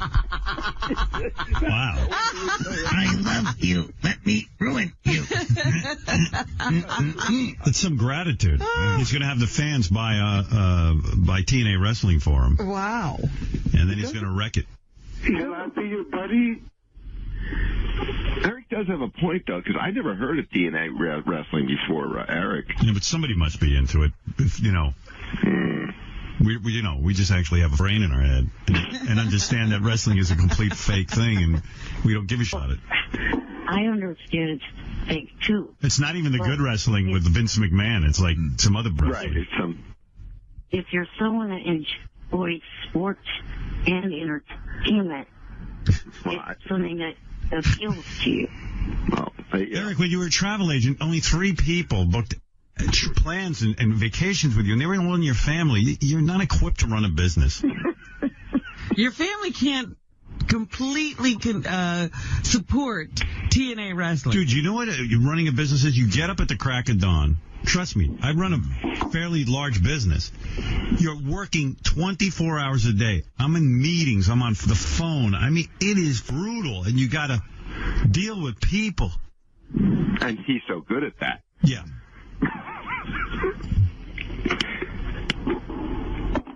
You are a people person. That is for sure. Eric, wrestling is not a sport, by the way. It's entertainment. It's considered sports entertainment. Yeah. Hey, do you know what a sport is now? They just named the video games as a sport. Like, really? Yeah, I got to play you this. Oh, that's ridiculous. Well, wait till I play you this shit. Guys, I got to go. We hope you work out your differences. Yeah, this is going way longer than I thought.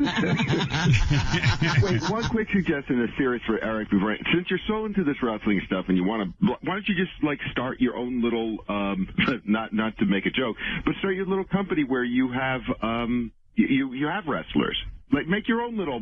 It's not a bad idea. Why don't you start small and not a pun, but really, why don't you just start with 1 or 2 wrestlers? Managing have your own instead of buying a whole $100 million, investment. In fact, if you're going to buy something, why don't you buy Sirius XM? You probably could put it together. It's so funny. Yeah, first thing I do is I ban Jeff from calling. See, now that's not good for the company. Not good business. See, Eric, you don't think the big picture. Jeff's right. He doesn't think the big picture. You don't start banning people. You need to bring customers. You're very emotional about this. That you can't run a business on emotion.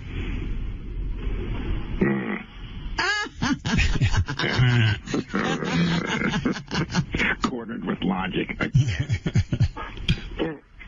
The pay-per-view I went to had 3 guys get injuries in 3 separate matches. Who gives a fuck? Hey, Eric, let me ask you this. They get injured as easily as any football player, basketball player, baseball player.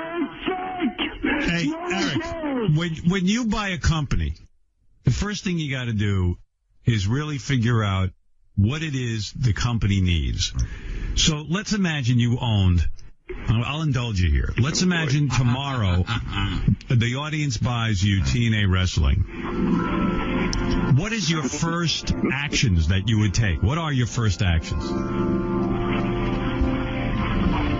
Well, the company needs to have a little bit stronger female division, so I will hire a few more females. Oh, God. All right. So, in other words, your first act as a CEO would be to get a whole bunch of hot chicks in there and see about how good they'd be at wrestling, right? Right. And you know what the second act would be? The series of lawsuits after he tries to finger all of them with his foot. Listen, that's not a bad idea, though. I mean, because then you'd have some attention. You want to be a wrestler? You better blow Mr. Happy. TNA stands for tits and ass. Right. Show me your tits. Why, you have a very lovely... Why a penis. By the way, I just want to know why is it called TNA and there's no chicks in it in the first place? There's chicks, but not enough. There are. But they've got, I think, only 7 at the moment. I got to tell you, Eric might be onto something. He knows their roster. I smell the value of the company going up. You know? All right, so I got to go. It's enough. They're weak in the female department. Hanging around with all of them. One of them said I was cute. Oh, God, now he wants to buy the company. Oh my God. Eric, you're amazing. I'll be your boss. Here, wait. No, what guy was it? What do the wrestlers think they're cute? Eric came right up to his crotch. He rolled up. All right, guys, I got to go, Eric. Hey, Jeff. All right. All right, Ralph, thank you. Thank you. Bye for now. What about you did she find cute, Eric? I don't know exactly, but... He's going to buy the company to find out. Right. She was even standing next to her boyfriend when she said it. What's, oh, he had a boyfriend. Right. He doesn't even realize that's not a good thing. Right. All right. Thanks, guys. Thank you, Jeff. Thank you, Eric. Bye. Bye. Bye. And Eric, fuck you. Shut the fuck up. Fuck off. Bye, Robin. Bye-bye. All right. You guys have fun smoking weed and looking at TNA. Just the leaves, Howard. Just the leaves. Yeah. By the way, Jeff is the one who smokes. Yes, Gonzo. Hey, Howard. Hey, brother. Hey, man, I was looking at Eric the actor's Twitter, and he's following some pretty sketchy characters. He's following, he's always, talking about how he's homophobic. Well, he doesn't want to play a gay part, but he's following a famous female porn star named Kimber James. Eric the actor is following a she-male on Twitter? Yeah. Named Timber James? I was reading some of Eric's tweets. You know, we compile them here. Yeah, I'll get to give you some of these. These are the best. Look, dumb, I am, and by the way, all caps. Look, dumb, I am neither a Jewish person nor am I a stalker. I have never taken a shot on any lawn at all. You know. My life does not suck, you dumb. I am not fat, and I am not drinking myself to death with Pepsi, dipshit. How good are these? How does everyone not follow this kid? Well, didn't he say he was going to stop this and just talk to the people he follows? Direct messaging? Yeah, how's that going, Eric? Are you just direct messaging now? Yeah. So, Are you direct messaging with Timber James? Look, I had no idea that was a she-male or whatever it said. You're lying, Eric. why are you following a she-male? I just uttered the words I did not know. How do you not know? You have a hearing problem? No, I don't have an earring problem. I had no idea. Gonzo, does it say in her profile that she's a she-male? Yeah, she's obviously a she-male. She's like she looks like a dude with big boobs, and she's like a really famous she-male porn star. So Eric must have known. No, I didn't, you dumb. Shut the Sorry, fuck Eric. up. I mean, she's obviously a dude. And she just cut off her penis, though, so it might make Eric a little bit more straight because she doesn't have a penis anymore. But she's still a dude. Eric, are you going to keep following this she-male, or are you going to unfollow? Well, now that I know that, no, I will not keep following. Why can't you follow the she-male?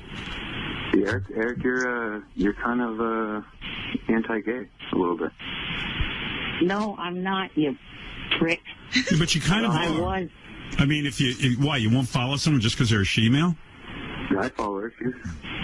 She's a person. I thought if I was anti-gay, I would not be following Neil Patrick Harris, George Takei, or a lot of other gay actors that So why won't you follow a she-male?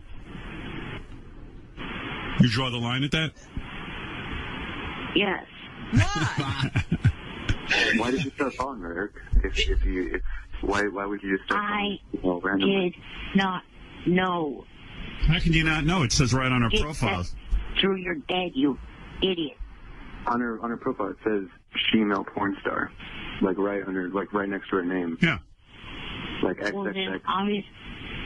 obviously, I did not pay attention to what the profile said. I'm not buying it, Howard. I don't believe it. All right, Gonzo. Gonzo, thank you for bringing this up. This is a real eye-opener about Eric, the actor. Yeah, he also follows McDonald's and Cinnabon. Who does he follow? I wrote down a list of stuff he follows: Cinnabon, McDonald's, Baskin Robbins ice creams. You follow Baskin Robbins ice cream? Olive Garden. Olive Garden? Why do you follow those things? Why does it matter? I'm just curious. And this is coming and then a lot of boob. Like you follow the boob lovers, bra busting babes, Titanic kitties, and Michael Bolton as well. That's another one. Give me a word and edge. I'm sorry, Eric.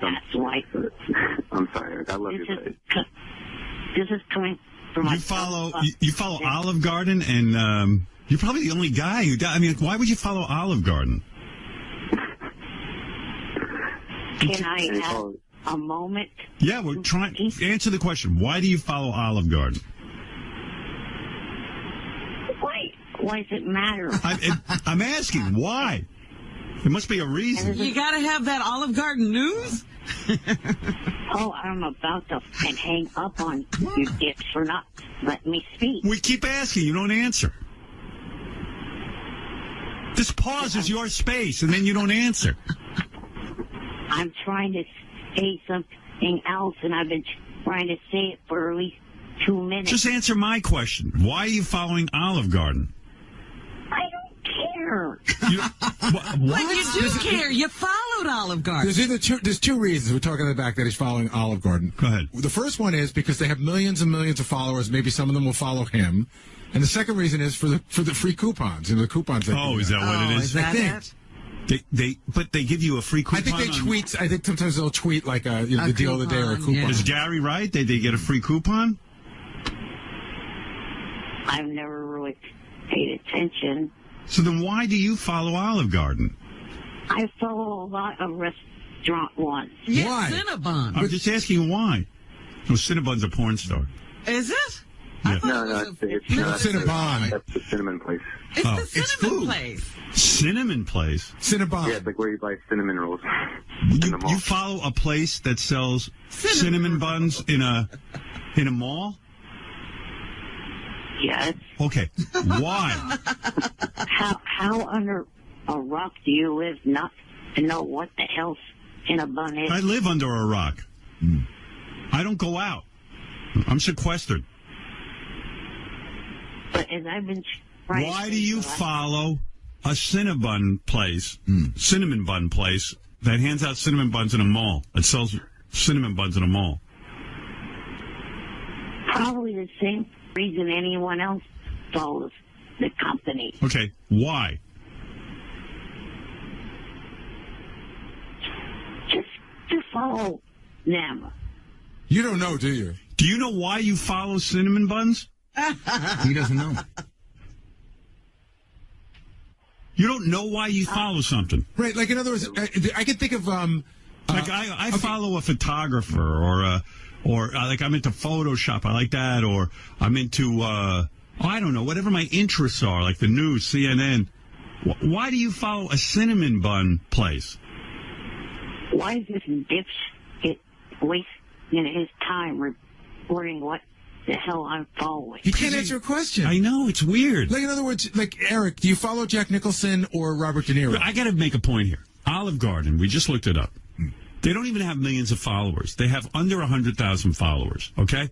Why is Eric following Olive Garden? Eric? What information are you getting? What are you waiting for? What types of things? Yeah, what types of things are you learning about Olive Garden? Nothing. It's a free country. I just yes, but why do you? I want. I'm asking you why you follow them. I get the point Howard's making is you could be following Jack Nicholson, you could be following anybody. Why did you choose Olive Garden and cinnamon buns? Start with Olive Garden. It popped up as a possible interest when I chose other things. Yeah. So I decided to choose them. Just all right. And why do you continue to follow them? What are you learning? Nothing really. I see. Why the cinnamon bun place? Same reason. Which is? Nothing really. So why don't you follow Dunkin' Donuts? Right. Well, because probably because there's none in California. Hmm? Why do you follow IHOP? Because they are a good restaurant that I like to go to. Okay, but so what do they tweet? Following them on Twitter. Yeah, like what are they? I'm just trying. Eric, I'm not goofing on you. I'm trying to understand why are you following IHOP.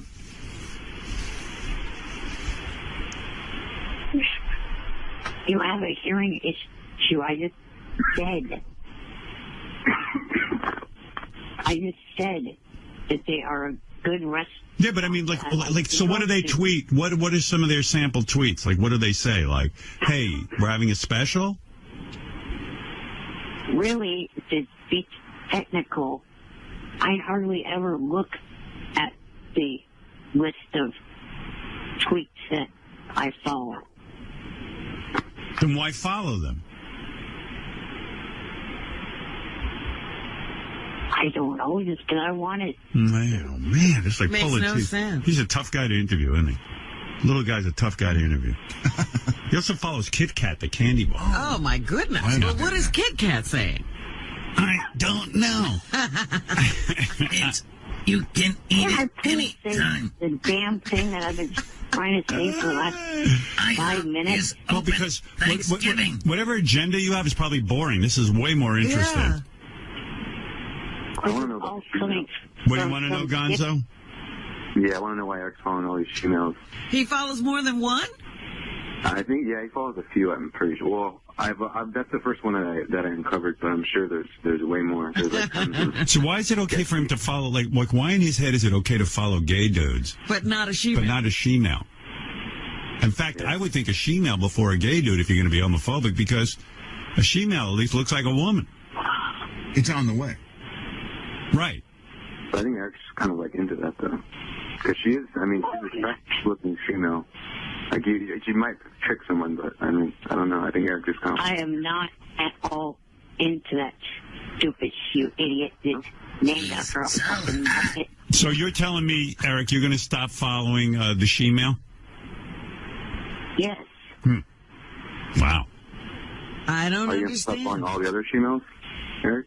Because I think you follow one. I have no idea, you idiot, named after a muppet, if I'm following more than one. That's not my real name, Eric. Don't be mean. Here, listen to this. Eric follows Pillsbury. Listen to this. Oreos. Cold Stone Creamery and Steak and Shake. Wow. Yeah. A lot of food places. It's all like tits and fast food restaurants and females. He's a real man, I got to tell you. Except for the female part. Yeah. Sometimes. Look at this. Here's some more Eric tweets. Okay. Dumb. For starters, I do not look like a turkey, nor do I look like a crab, or really any other animal for that matter.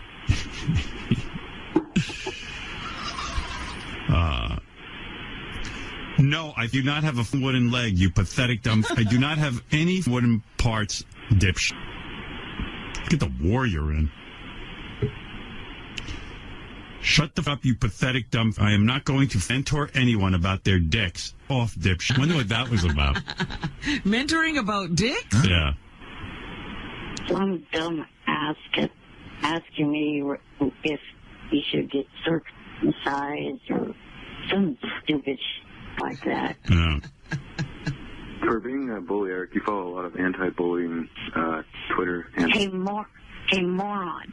I'm not a bully. I don't know. You just call me a moron. That sounds like a bully to me, Eric. I'm calling you exactly what you are.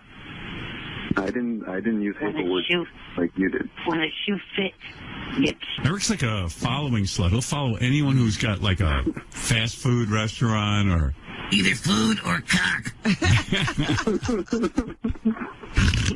Those are the two criteria? I don't know. Eric, all right. If I'm running out of time, so what do you want to say? Well, this was not at all what I called sinful. I understand, but Gonzo was on the phone, and I saw you were there, so I picked up. I called because I have an issue again with my agent. All right, don't drag this out. What's the issue with you and Johnny Fratto quickly, and then we got to go? Well, my issue is the fact that over the weekend I declined to do the Eric Andre show on the Adult Swim, and what Johnny did on Friday night. I gotta go. Man, we can't. Eric, it's so much better when we pick the agenda for you. How can I do this for you? Yeah, go ahead. So, Eric Andre is a funny guy. He's got a show on Adult Swim, like a talk show. Idiot. They offered Eric to come to the live show and just be part of it, and he turned it down. So I think they gave it. So I think Jeff the Drunk's going to fly out and do it. Oh, so what's the problem? He did it last night. Okay, so? The problem is the guy is not funny. He's an idiot. I watched. Who? I think Jeff the Drunk. No, I think he means the Eric host. Andre. Eric Andre's Eric not funny? Andre. Yeah. No. Okay. All right. Well, thank you. I mean, so what? Who cares? Well, how's that an agent problem? Well, Johnny answered a tweet saying the person asked if I turned it down because Eric Andre was flat. No, I turned it down because Eric Andre is an idiot. Okay. Thank you, Eric. Like Thanks for the clearing show. that up. All right. Well, So Gonzo, thank Johnny you. Johnny was calling me racist by saying that. Well, why don't you call Johnny about that? Yeah, don't call me. What is? Can I just say one thing? Yeah. You know, Eric's clearly looking for action to be in the business. So this guy Eric Andre has a show on Adult Swim. He's been on a network show. He's got something going on.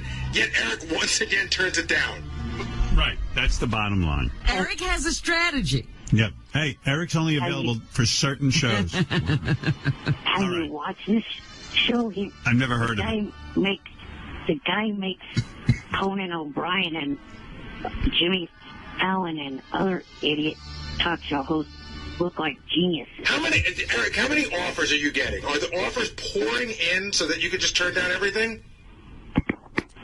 No, and there's one that I haven't turned down, and everybody in the world seems to be taking their sweet time to help me get it, and that's legit. What? The sitcom Legit with Jim Jeffries on FXX. All right. I got to go. Thank you, Eric, and thank you, Gonzo. You're welcome. Thank you, Eric. All right. Later, Eric. Go yourself, Gonzo. Eric. All right, Gonzo. Thanks. Hey, Eric. No, okay. Thank you, guys. That's enough. It's enough of that. I know some people don't like Eric. I do. I like hearing what's going on. That was hysterical. Had no idea who and what he followed. Right. Olive Garden. Cinnabon. Yeah, who? Like, I want to meet the other people who follow Cinnabon. Yeah, who are those other 100,000? They must work for the company. Let's hope. Yeah. It's probably mandatory that the rest of the people follow. I can't think of one reason why I'd follow Olive Garden. Yeah. Unless they were giving out coupons. Cinnabon. Yeah. Wow. All right. Let me get back to my stuff here. That was awesome. All right. Last I left you, I have to take a break. Okay. We'll come right back. Eric the actor, you're on the air. Go ahead. Good morning. Morning. Quickly, Eric, today. I don't want a whole long, drawn-out thing. Well, you're the one that had Steve call me back. Oh. I hung up. I didn't even know you were called in the first place. Steve, why did you call Eric back? I didn't tell you to call him. I put him back up because I thought he had something interesting. He'd been on hold all morning. No, it wasn't coming from me, Eric. I wasn't looking for him. But go ahead. Well, Johnny was... Johnny is your agent. Yes. Right. He told me earlier that he had something big to tell me, but he said he could only do it on air. Oh. You have him? Gary, why would you call Eric back if you don't have Johnny?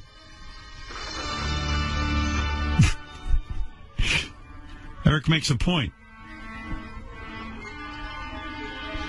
Do you follow this, Robin, so far? Isn't this great? Yeah, we're at a standstill. Eric was on the phone. I didn't know anything about it. Right. Gary makes the decision to put Eric back on, but Eric only wanted to be on because Johnny had something to tell him, but then he doesn't get Johnny. Both of them back up. Johnny's not answering his phone.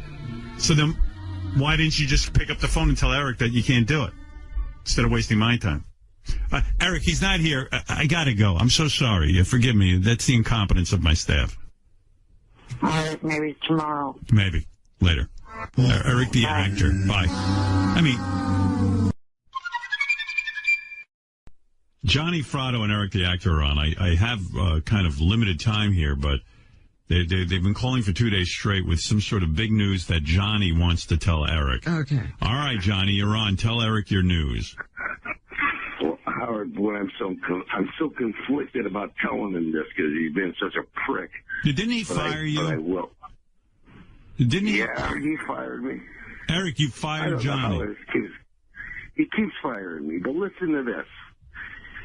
There are gentlemen at FXX, the new FX, you know, with the other X. Yeah. Jim Jeffries, Peter O'Fallon, and Paul Bernardo, that these guys have hired Eric to do the TV show legit as a reoccurring role. Really? Eric, did you know this, or you're just learning this now? I'm just learning it right now. Wow. So, well, you sound excited. He actually sounds the same no matter what is going on in his life. His range is zero. over there right now. Eric. But Johnny, What? real quick, 2 things. Uh-oh. One, you need to apologize to Paul for flubbing his last name. I said Paul Bernard. You said Paul Bernardo. Oh, I'm Italian. I put O's on everything. And then the other is, this is a job you were supposed to get for me last year.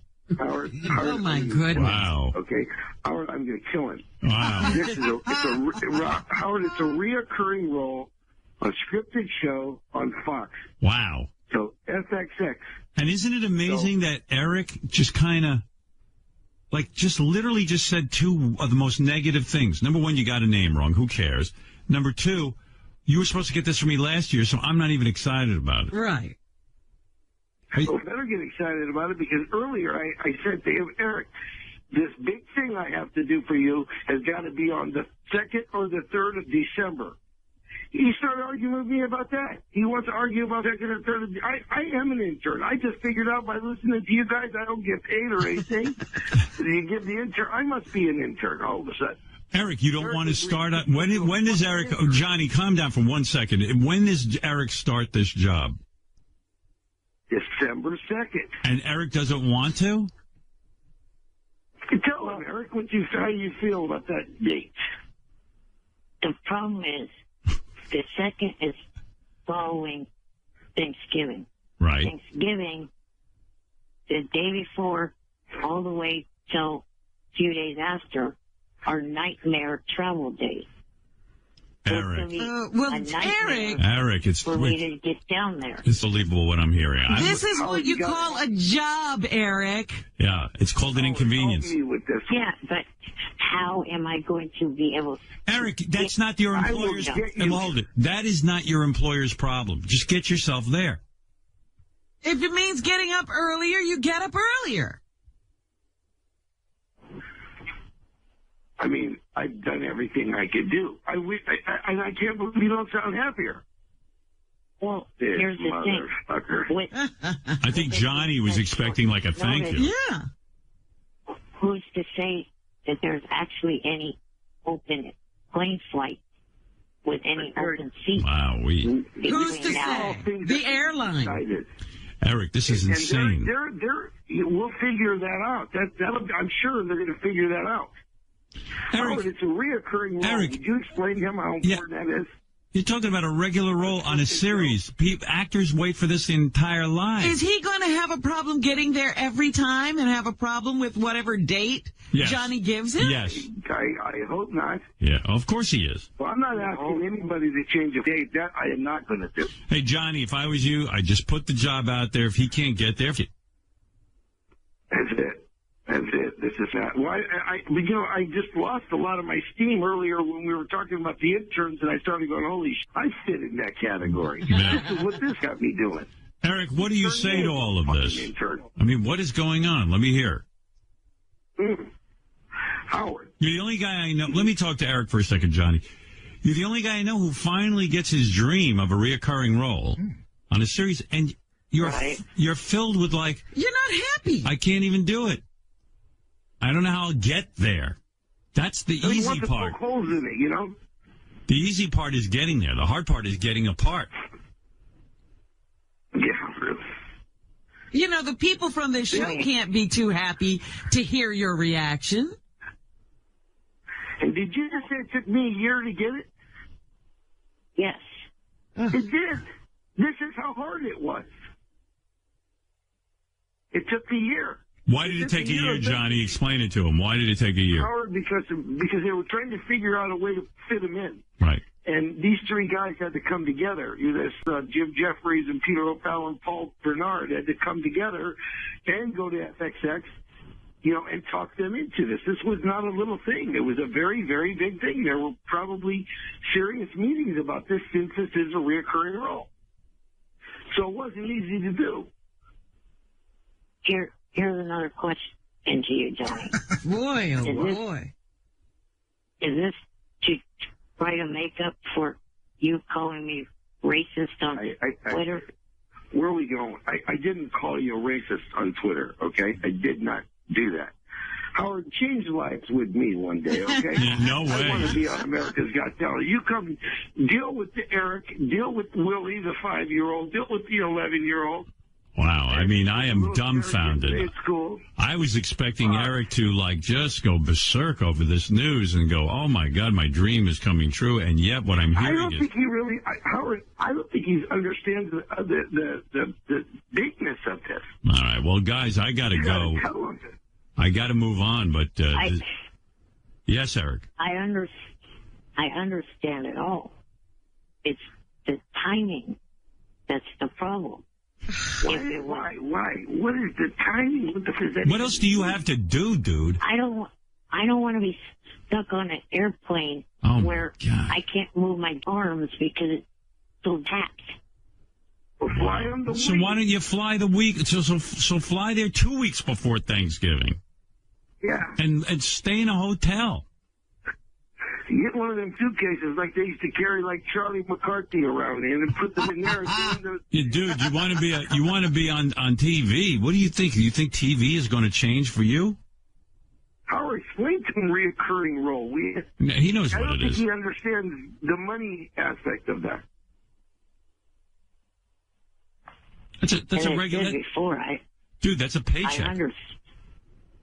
Yes, I understand that. What kind of money are they talking, Why Johnny? not? Could we try to be a little appreciative? Johnny, what kind of money are they Thank you talking? to Howard. Johnny, Thank you to Howard Johnny, right listen now. to me if you would. It's difficult to communicate with you. What kind of money are they talking? Well, you know what? I don't know exactly, but I can tell you this. I know that it's more than he did in Plain Sight. Wow. Every week. Plain Sight was a pretty big check. And Plain Sight wasn't reoccurring. Right. So by being reoccurring, I think he's entitled to some other things. Let's be honest. Eric should pay them for that. Thing for him. It's huge. Huge. It's huge. It's his first step in the industry. Where You know what, Eric? This time I think I'm going to take it. I think I'm going to take the 10%, Howard. I really do. you should take the 10%. You earned it. I think I'm going to take the 10% just because it's nailed it. Do you have anything in writing from Eric? Motherfucker.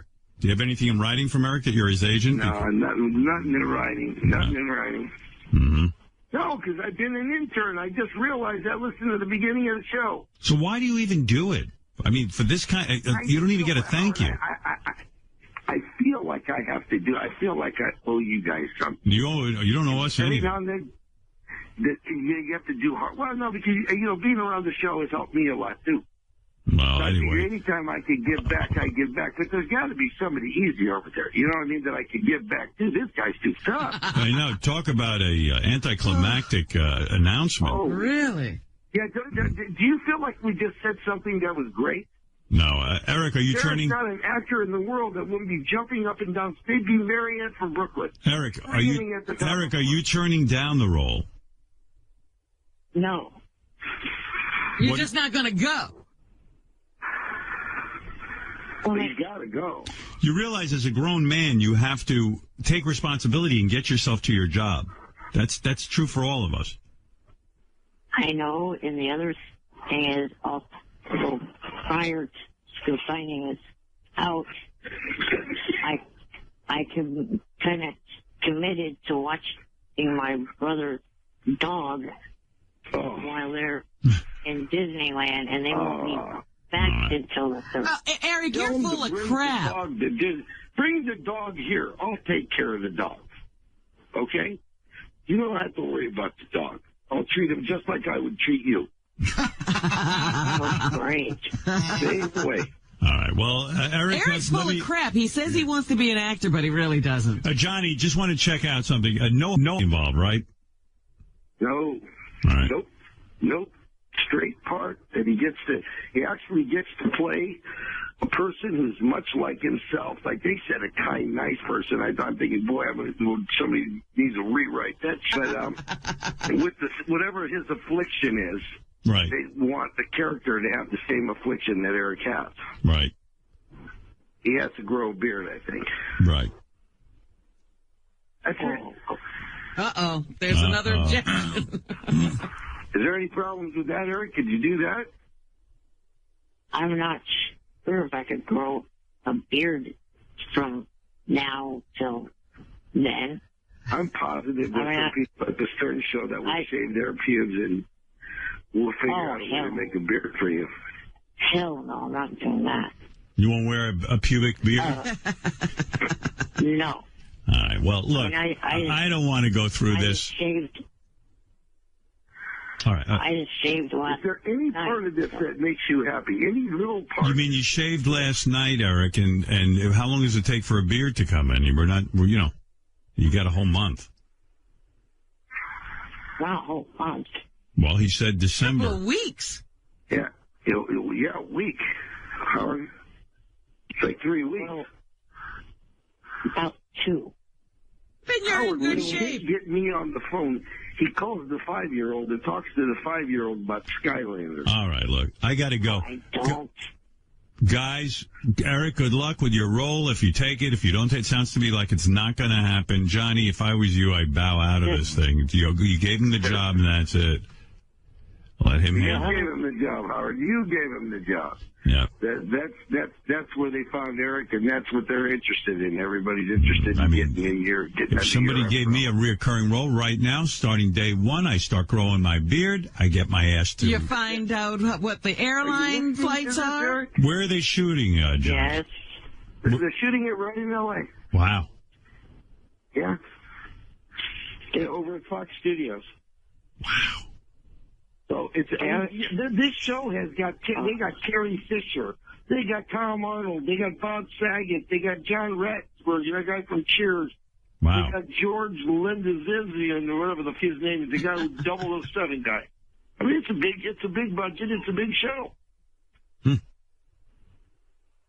Eric's not sure if he wants to come up there with all that traffic. Oh, brother, I'm trying to say something. Let him say something. The other thing that I have to do every time I travel is contact my oxygen company to get the oxygen machine at the hotel that I'll be at. Isn't it great you've got 3 weeks to do that? Yeah, Eric, you know what your problem is?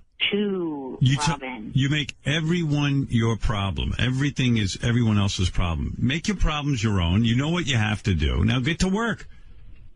All right, listen, do what you want. Filled with oxygen, I swear. You probably wouldn't be that good in the role anyway, honestly. So forget it. Just tell him forget it, Johnny. He's never going to make it there. He's got to watch a dog. And he's afraid of the traffic. Way to go, Johnny. Put in a whole year on this. A year. Yeah, this was the complaint for a whole year, and it gets done, right? I'm thinking he's going to go crazy. What am I thinking? Now I have to wait a year for you to get through that list that I sent you. Yeah. All right, guys. He's an amazing kid for somebody who's not paying a person. Yeah. He's got nothing but demands, and he's upset with the way the job is getting done. What is the list, Johnny? Oh, Howard, it's motorhomes, money, shoes, everything. Oh, by the way, a chartered plane to your birthday party. He wants you to get that. He wants me to charter a plane to your birthday party. Wow. I told him we're not even invited to the birthday party. Exactly.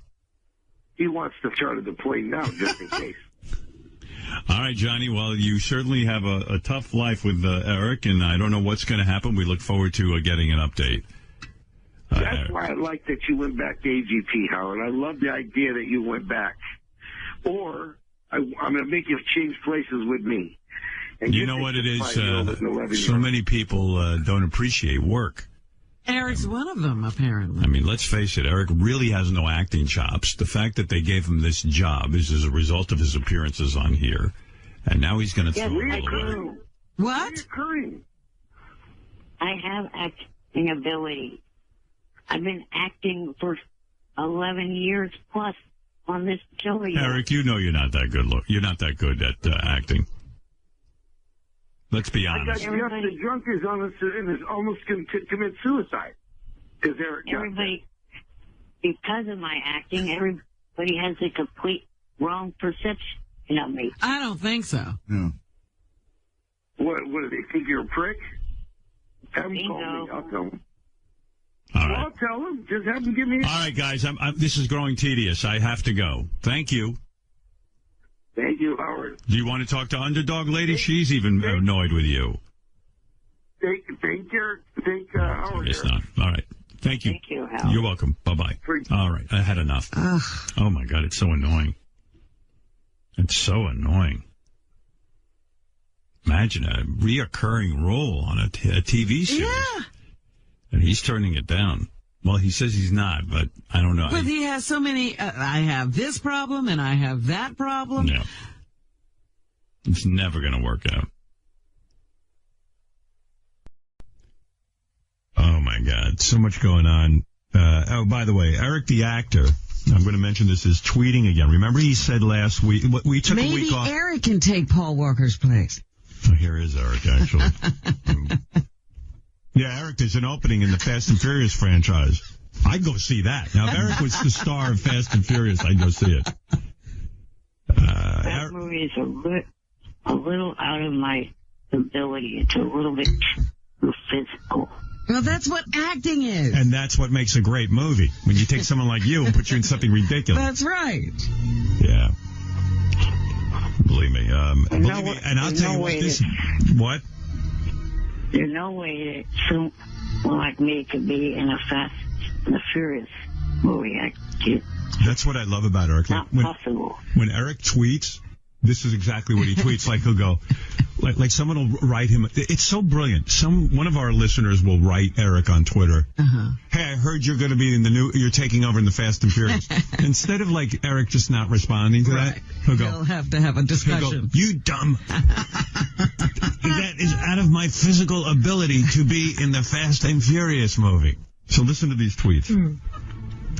Somebody must have written him that, Eric, we heard you're going to kill Christmas. Now, so instead of like just saying that's ridiculous, that dipshit was on air a couple weeks ago, Gonzo. Yeah, Came so up goes, with that bullshit. The guy's name is Gonzo, and then he goes, so Eric writes it back, he goes, all caps, get a life, you pathetic dumb, I have no plans of killing Christmas anywhere, you dipshit. So then this guy, Lynch the scammer, must have written that Eric was skiing, that he saw him at Big Bear skiing. And, if you know anything about Eric, he ain't skiing anywhere. He can't walk. So Eric writes him back. Dumb. I have never, ever skied once in my life. Also, I am at home. I am not in Big Bear. Off now. These are the greatest tweets ever. Okay, Gonzo must have written that. You can write any absurd thing to Eric and he'll respond. He goes, we heard you sell Mary Kay Cosmetics. Okay, and then Eric goes, grow up, you pathetic, sad, immature. I've never sold Mary Kay or any other women's products. And then it goes on and on, like someone accused him of being a vegan and eating gluten-free food. Yeah. And that set Eric off. You pathetic, immature ass. No, he goes, I have never been a vegan or eaten gluten-free food. I got some of those, because apparently I was mentioned in some of the follow-up tweets, so I saw a little bit of Eric. People were taunting, why don't you want to admit you're a vegan? Oh, it's unbelievable. And it drives Eric mad, and it's like you want to say, Eric, what do you care? It's just like, Eric, what do you care? I just hate bullshit being said about me. Well, the more you respond to it, Eric, the more it's going to happen. Well, the thing they really, like this guy Gonzo really worked Eric about the vegan thing, because then he writes, I am not a vegan. I eat ham, fried chicken, fried fish, and bacon as much as I can. As much as I can, mind you. I do not have any cookbooks, because he was upset that now Eric was going to have a vegan cookbook. Right. And then I guess somebody said that Eric bangs whores, which he did bang a whore at the Bunny Ranch. And then Eric goes, a few of them. Eric goes, I have banged whores. You have that one right, but I have never once taken a shot on anyone's lawn. That is so. Whatever you write, like you go, hey Eric, we heard you on someone's lawn. He'll write you back. Right. I thought he was only responding to nice ones. His followers or something. I forget what he said. Yeah, how does this guy get through to you, Eric? You banned him, right? I mean, you blocked him. I can't figure it out because Twitter's got a malfunction that somehow that idiot and other idiots that I have blocked still were able to tweet to me. Twitter geniuses are after Eric. So then Gonzo Shitcock is... Ever since last Monday when I made some comments on John's show about how poorly the site is how poorly the site is. Yeah, the Twitter. Eric's upset because you can't block anyone because they somehow get back to him. Like he blocked Gonzalez, and Gonzalez wrote him, and then it's like, and then again he accused Eric of trying to stop Christmas, and then Eric goes, I am not trying to do anything to stop Christmas. Eric, why would you respond to the guy? There's no way anyone thinks you're stopping Christmas. How could you stop Christmas anyway? I don't know. Do you think that word will get out there and people will start to believe it? That's his fear. That they'll get around that Eric's trying to stop Christmas. and then I guess someone accused him then, because Eric was with Air Force Amy at the chicken bunny ranch, or whatever that is. The hog ranch. The bunny ranch, yeah. So, chicken ranch. Anyway, Eric. Dennis didn't own that one. Yeah. So, this guy's name is 69 did not happen, and his whole thing is saying he's claiming that Eric is a liar, that he didn't 69 with Air Force Amy. Uh-huh. And then he goes, yes, I did 69 Air Force Amy. You pathetic dumb guy. I'm not about it. Off now. That's crazy. Eric, you really have to find something to do with your time. And then Eric was denouncing the fake Fred Norris Twitter account, and the fake Fred Norris started tweeting Eric. It's a whole thing. Somehow your situation, whatever you did, isn't working. Why, Eric, why do you follow Bank of America, by the way? Because it's the bank that I have an account with. Yeah, and what are you doing? Like just monitoring their feed to see if there's any specials or something? Yeah. So how's that working out? I don't know, really. Like, has anything good come of that, of following them? Like, did they ever give away free money, or did they have any? I mean, he's probably following them, and nothing good has come of it. Yeah, the only thing good that's come of Eric's tweets are Sal and Richard taking them and then turning them into phony phone calls when I read them, which is always entertaining. Oh. Dumb, I am not gay. What? I have never you or any other guy in my life. Somebody said something stupid. I don't remember none of that shit. Let me make something crystal clear. I do not have any STDs, and I am not a midget. I definitely didn't know. I never said not one of them other things. Now, one thing, I don't know where and how all this shit come from, but I definitely didn't do none of that or say none of that. Shut up, you pathetic dipshit. I do not have tits. What in the hell are you talking about? Dumb. I do not have any cum on my glasses, and I never have. I ain't even said that. I don't know who you was talking to, or somebody gave you a wrong name or number on that shit, because I know I didn't say none of that. I don't even talk that shit. I have never once ever crapped myself at an age game. Well, somebody pulling that leg, dude, because I don't know who says dirty like that, man. Look, I am neither a Jewish person nor am I a stalker. A Jewish stalker? What the fuck is that, a Jewish stalker? I ain't going to hear that. Dumb. I have never once cheated on my taxes. Go for yourself and go to hell. I don't know. Am I going to know somebody did something like that anyway? What the fuck not taxes? I have never taken a shot on any lawn at all. Yeah, I saw a bunch of bear. Whoever gave you that info, I'd be going back and talk to them cocksuckers because somebody's done running off the wrong way, dude. You miserable ass. I don't have to look out for gravy because I do not look like a Thanksgiving turkey, so shut the fuck up. I'm reporting you to Twitter. I don't give a off, you dumb. I am not gay. I am not a prostitute, and I am not getting married. You better get dumb. I do not have pubic hair from anyone at all. I do not collect like that. You don't? I do not want to make love to Charlie Sheen, jackass. No, you bumping your head, dude. I'm just going to hang up the phone. I'm hearing the stupid shit. Off now. I can't believe this guy stayed on the phone that long. But doesn't he realize he doesn't even know who he's talking to? No, doesn't matter. He's going to stay. That's got to be the loneliest guy on the planet. Dumb. It'd be so great if I could get Bank of America to start writing to Eric that he's trying to destroy Christmas. And then he gets into a war. All right, Eric, I got to go anyway. Well, wait a minute. main reason why I called. Quickly? Is because I wanted to give an update on the taping of Legit.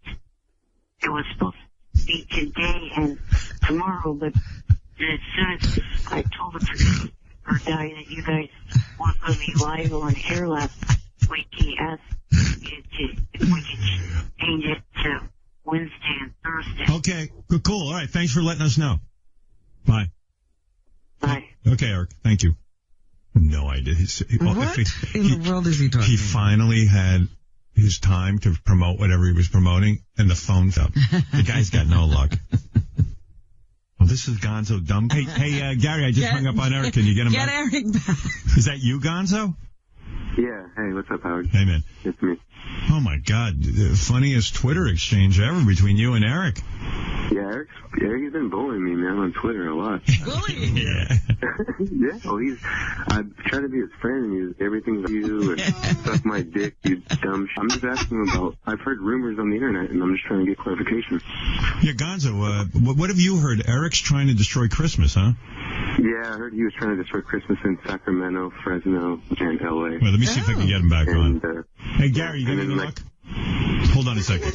Yeah, okay, good. So maybe there's some substance to this. Yeah, maybe Gonzo knows something. And he's a vegan now. He has a vegan cookbook. He's gluten-free. Gonzo, you know, when Gonzo wrote him and said, you're gluten-free and you have a cookbook, I thought for sure, like Eric would just blow that off. Right. You couldn't even blow that. That is the most innocuous, insane thing. It's ridiculous. Well, even just saying he's a vegan. I am not, nor have I ever been. Wait, hold on. Okay. Hey, Eric. Yes. I tracked down this guy who's been torturing you, Gonzo. He's right here now. I'm not torturing him. I just wanted clarification. Hey, dumb. Gonzo seems to be indicating, Eric, and I wanted to give you a chance to respond. Gonzo, tell us about this plot that Eric has to destroy Christmas in Sacramento. Go ahead. Well, Good Day Sacramento reported that Eric had a plot to destroy Christmas in 3 major cities, in fact, in California. And one was Fresno, and one was Sacramento, and one was L.A. And I was just asking Eric about the reports. I wasn't claiming that he was trying to kill Christmas. I just heard that he was trying to kill Christmas. This guy Gonzo seems to have seen this on the news. Yeah, and then he attacked me. I was like, dude, I'm just, reporting the rumors. So I don't know. How do you respond, Eric?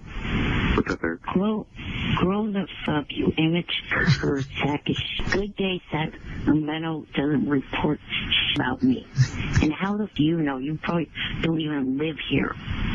Well, that's what I heard. Somebody told me on the internet. So, and then I also heard that you're vegan, gluten-free, and you might be second cousins with Naomi Campbell. So, wow. I was just tweeting you, trying to find out. Yeah. And then, when did you become gluten-free, Eric? Never. He had a recipe cookbook. Is that right? Yeah, and that's why I tweeted Robin. We'll let Eric respond. Go ahead, Eric. Okay. No, I don't, you idiot. The only book I have is the one that still is yet to be published, the Dougie the Puggy. I haven't written any cookbook. No. Yeah, maybe that was it. Dougie the Puggy is probably vegan. Yeah, that was what I heard. Yeah, Dougie the Puggy is gluten-free and vegan. Yeah, vegan. That works. Most dogs probably are vegan. A canine that is a vegan. That sounds pretty good. It would be interesting to publishers, I think. Was there a book about Dougie the Puggy trying to destroy Christmas? Because maybe that's how that got started. I didn't read that, Howard, but that might be true. I have to do some more research on Gonzo, what were you writing about that Eric? You believe that Eric was lost in the Congo? What was that about? No, I was worried. There was a report that Eric was missing in the Congo during an acting trip. And I tweeted to Les Stroud, and Les Stroud... let Eric respond to that, Eric. Do you ever think of the idea that there may be more than one actor named Eric Lynch? No, you're Eric the actor, Eric. Like, why would I believe that? Because it was an action stunt movie. Yeah, Gonzo. Think logical, you bitch. I can't do that kind of movie. I don't know. Eric calls me a dipshit. I don't know why. I mean, you're just trying to clear things up. He's just asking questions. He's just a fan, Eric. Gonzo, tell me, when Eric blocks you, how do you get back on Eric's account? I don't know. I just, one day he all of a sudden was writing all this really bullying stuff to everyone. And I saw that he was writing again, so I immediately tweeted him out. And I was like, hey, it's your friend Gonzo. And he wrote back some really mean stuff. And You're not I don't know, I got it out of nowhere. I think he made his account, unprivatized. Yeah, well, it sounds to me like you are a fan, but somehow Eric's been bullying you. Yeah, he's like if you bullied your fans, Howard, it's like you had fans that loved you and said, "Hey, good job on the show, Howard," and you tweeted back and said, "Go fuck yourself, you pathetic bitch." Yeah, I'm thinking of starting to write more facts. Maybe I'm a glutton for punishment, but it's I just like interacting with. You know, Gonzo, I value my fans. I don't know what Eric's up to. Yeah, even though he's mean to me, I still love him. And, do you want to file? I was really worried. Are you going to file a formal complaint with Twitter? No, I don't want to press charges. Mm-hmm. It's okay. All right. But yeah, I was worried about you, Eric, when you were missing in the Congo. I was afraid that we lost you for good. So Eric, I repeat, you were not missing in the Congo. Am I correct? Right. All right, Eric. Gonzo, thank you. Thank you for clearing it up, Eric. Gonzo. The only other country I've ever been to in my life is Canada. Right. Were you missing in Canada? No. He wasn't missing anyway. Everyone knew where he was. All right, Gonzo, thank you for clearing that up. Eric, thank you for clearing it up. Thank you, Howard. All right. Thank you, Robin. Bye-bye. Eric the actor and Gonzo. Is that a term of endearment with Eric? No, he's pissed. He calls all of his fans dumb fuck. I'm going to tweet Eric today and say, weren't you gluten-free in Canada? When you visited Canada, someone told me you were gluten-free. And vegan. A gluten-free vegan. And you were riding Dougie the Puggy. All right, I tell you what, let me take a break here. We'll come back. I have so much to get to. I was thinking yesterday about Eric the actor, with his, people just go on Twitter and say terrible things to him. And some of the things are not even that terrible, but he responds to everything. If you accuse him of anything, like you go, you did not have 69 with Air Force Amy at the Bunny Ranch. And then he goes, you dumb idiot. You are, or you say, hey, Eric, I heard you came on your own glasses when you were masturbating. You dipshit. I did not come on my own glasses. So I was like, well, what could I write Eric, to get him in here's some suggestions. All right. Tell Eric he's really the Lindbergh baby. And that, you found that out. That's a good one. He'd go, I am not the Lindbergh baby. You dumb idiot. Yeah. Or here's a good one. Eric killed JFK. Just say, we heard that you killed JFK. You were the second shooter. Right. We found the second shooter, and it's you. Right. Eric the actor. Because I would like to read, you dipshit, I did not kill JFK. Or I was thinking just we read that you're part bird. I am not part bird. That's a good one. Yeah. I like that one. Because he'll respond to that. Do you think he'd respond to Eric is the last survivor of the Titanic disaster?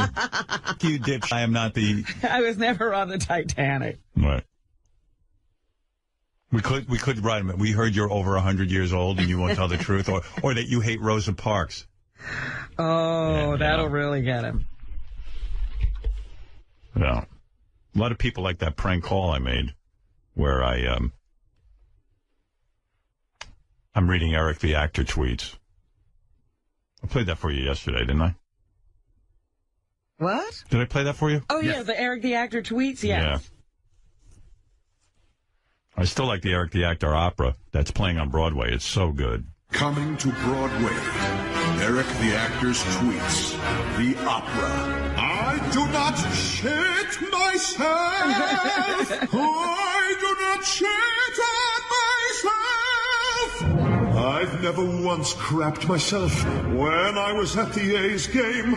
Go yourself and go to hell, you fibs! Combining opera's most beloved arias with Eric's majestic poetry. I am not gay. I have never fucked you in my life. Experience the passion. You don't. I do not have cum on my glasses. The excitement. I am not a bug-eyed toad. Go yourself, you pathetic mother dumb. I am not bipolar. I do not have a lazy eye. Go for yourself. For tickets, use the hashtag ACAC. I do not have a lazy eye. Somebody wrote him that. You have a lazy eye. He goes, you dipshit. I do not have a lazy eye. Oh, I love it. is Saturday, December the 7th, 2013, just after 2 p.m. here on the West Coast. I am very much alive, Will Noonan, and the other like you. Behind me on the TV is the Texas Baylor game in the second quarter. It is 3-3. The go-to guy for Hahn, the weak side linebacker. Do yesterday? Well, yesterday we had him on, and he was talking about his spirituality and the afterlife, and it was great. And then I don't know. I was talking to Will this morning. He goes, we write stuff for the show all the time, and when Sal submits his stuff, the apostrophes and it's just crazy. Why bother to try using grammar? Huh? Where he puts apostrophes. I've never Where does he put them? Well, here, wait. Hey, Sal, come in here. I'm going to ask you some questions. Maybe he'll do it right now. Yeah, this is good. Well, he's got to be operating. I know he had like 102 IQ, but I don't think he has more than a 5th grade reading level. Well, he never studied in school. Yeah, I'm going to put your Robin. Time to tear the flies off the wing. Let me just one more shot on you, Sal. Yeah, and one tomorrow more. I'll leave you alone. What's wrong with you? Just blow me up. Why a shot? I think you're operating on a 4th or 5th grade level, based on what you write. Because I said to Will, what's going on? Is there, what is going on with Sal? You know what? Some of the greatest writers have what are called editors. Will's an editor. Sometimes my grammar may not be perfect, but it's his job to edit. I'm going to give you a sentence. Tell me where to put the apostrophe, okay? The apostrophe? Where did he hear that the greatest writers have this problem? And what great writer do you know? Oscar Madison. Oscar Madison from The Odd Couple. The Odd Couple. Yes, his editor, Myrna, was always taking care of him. That was a fake character. Yeah, right, so is my life. Real quick. Put the apostrophe in. Billy wants a new jacket. And wants. Okay, where does it go? After the T. Billy, wait. Oh, Jesus, hold on. Billy wants a new... W-A... apostrophe N-T... Wait, Billy wants... Oh, God. This is so simple, too. Right. Billy wants a new jet. I would imagine it's... Billy wants... I would imagine it's after the T. After the T? Oh, no, after the W-A...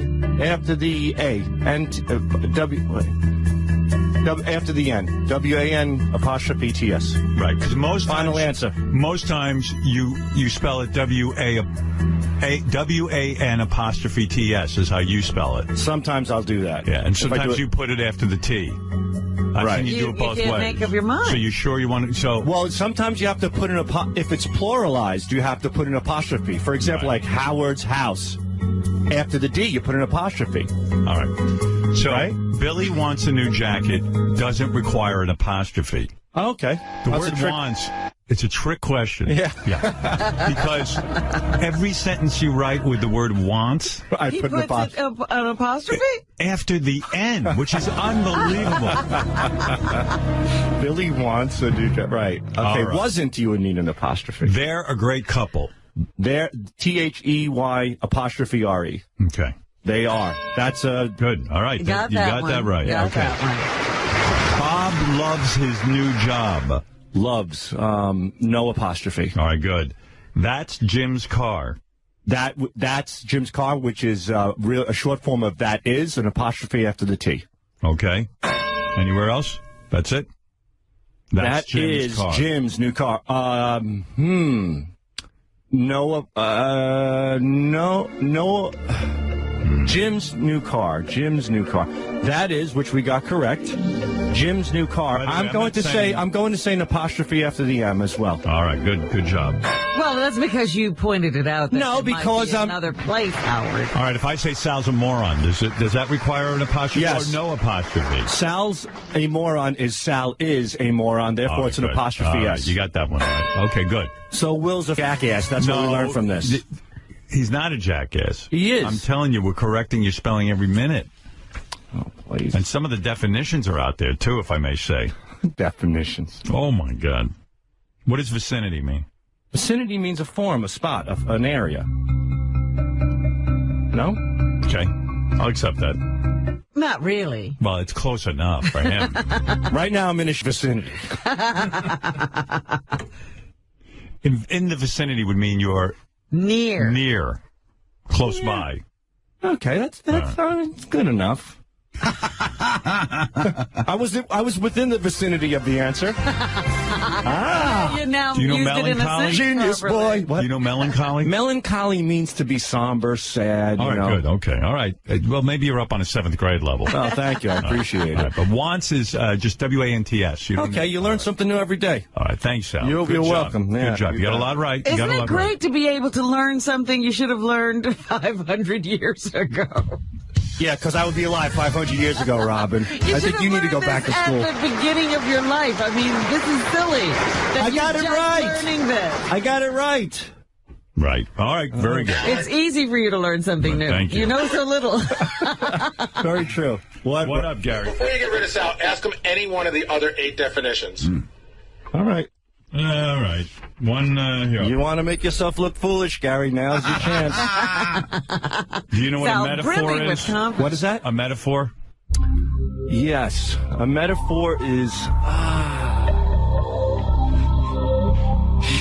The way you're moaning over there, you say... Well, I want to explain it properly. It's in my head. Okay. I just have to get it out so it sounds correct. All right. That's fair enough. A metaphor is something that's used as an example for something else, but it really has no relation to it. Anybody accepting that? No. No. But, I mean, it's kind of... For Sal, that's a pretty good answer. It's in the vicinity. That's true. Go ahead. We did this on tape, and he got 2 out of 10 right. You picked the 2 he got right. Oh, really? Yeah. Hey, Let me Sal, see. do me a No, wait, favor. I'll do it. Where's the page? Sal definition game. Oh, right. I forgot. Can I that ask was Sal on. to pronounce a word? Yeah. Here, I'm going to write it down. How do you say this word? Posthumous. Which probably I'm not pronouncing right. Posthumous? Posthumous? Posthumous. Posthumous. What does that mean? That means Howard has good posthumous when he stands up. I don't know. Is it a posthumous? Let me see. Here's a word for Sal. He doesn't know posthumous. Come here. No, he's... A vicinity is an area. Could be a room. All right, that's the one you got right. Here we go. Millennium. Millennium, I believe, is 1 million years. Probably 1,000. It was 50-50. Hypothesis. An hypothesis is an educated guess. That's correct. No, a hypothesis is a theory.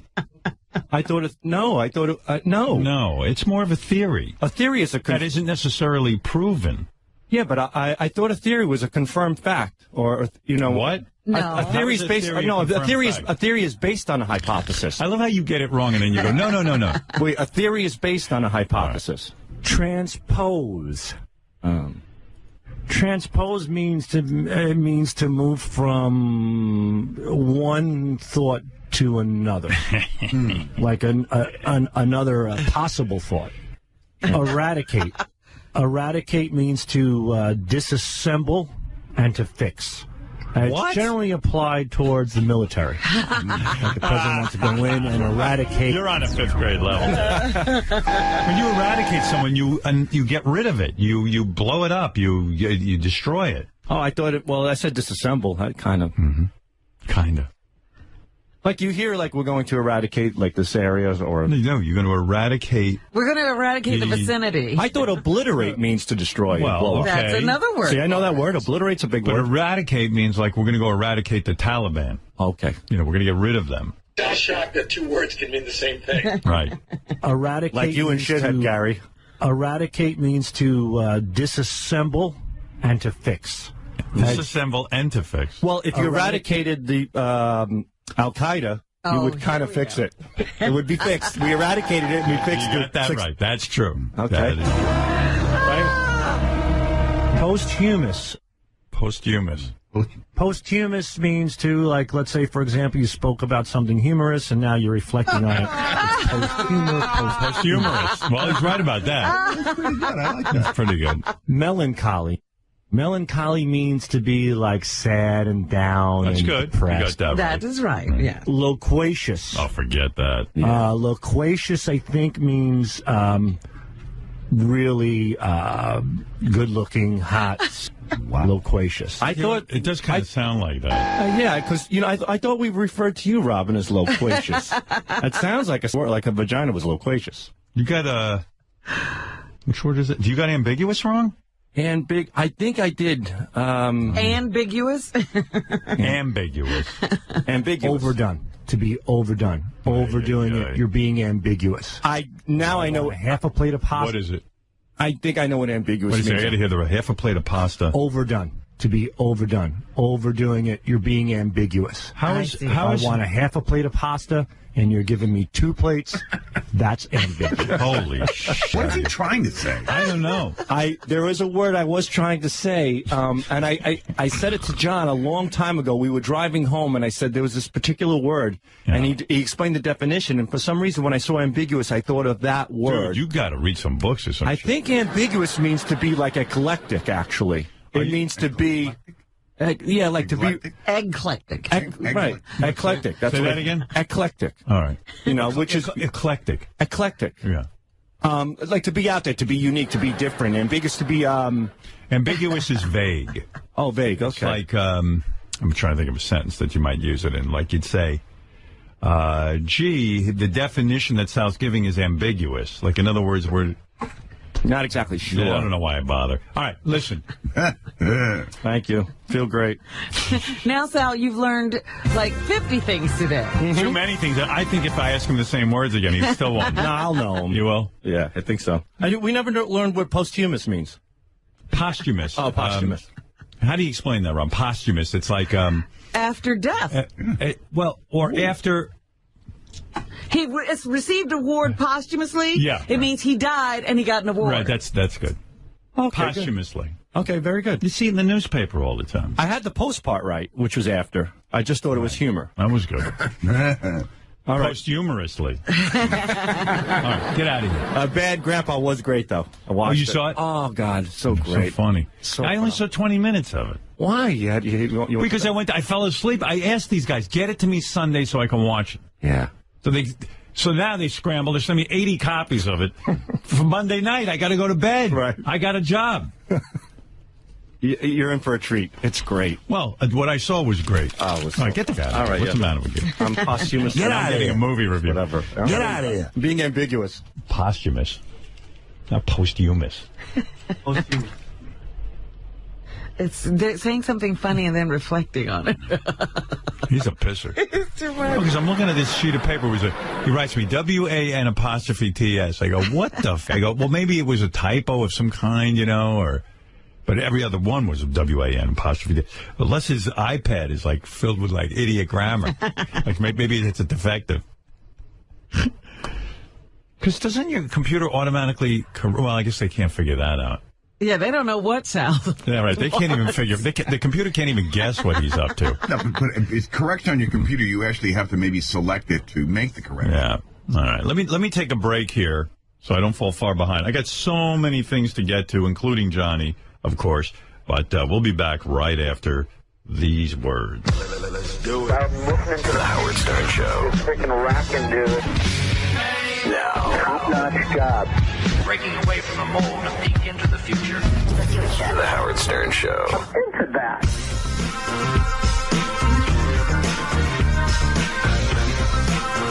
All right, Fred, I'm good. I'm back to the show. No need to go through the promo and the blah, blah, blah, and the this and that. Do. All right, let me just mention a couple of things here. First of all, High Pitch Eric was on the John Lieberman show last night. Live at 5, they call it. Which, by the way, there is a Live at 5. Do they still call it Live at 5? Maybe, I don't know. I should talk to John about that. Should inform him there is a Live at 5. On NBC, right? Yeah, it used to be.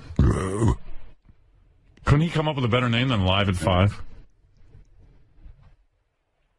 Anyway. He heard it, said it sounded like a good name. I have a good name, Live at 5. Anyway, High Pitch was on. It was a great show last night for John. But what the High Pitch had so much saliva in his mouth. It's really hard to listen to. You got to hear this. Listen to what's going on in the High Pitch Eric's mouth. I want to bring in High Pitch Eric. Good to see you, my friend. Well, thank Thank you. Thank you for having me in.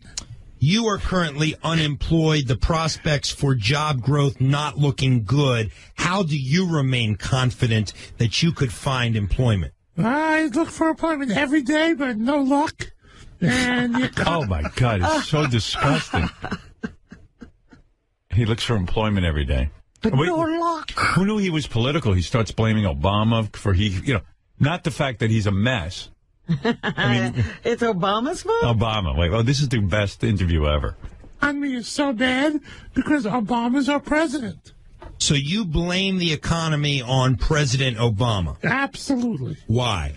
Because there's no jobs. When Bush was president, there were a lot of jobs. When Obama became president, that's when our economy... This whole experience is whether he can get a job. Well, he wasn't looking for a job during the Bush administration, I would like to point out. That's a very good point. Started going down.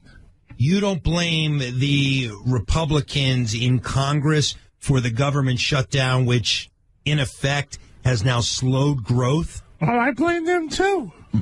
So you blame the Republicans and the president? Yes.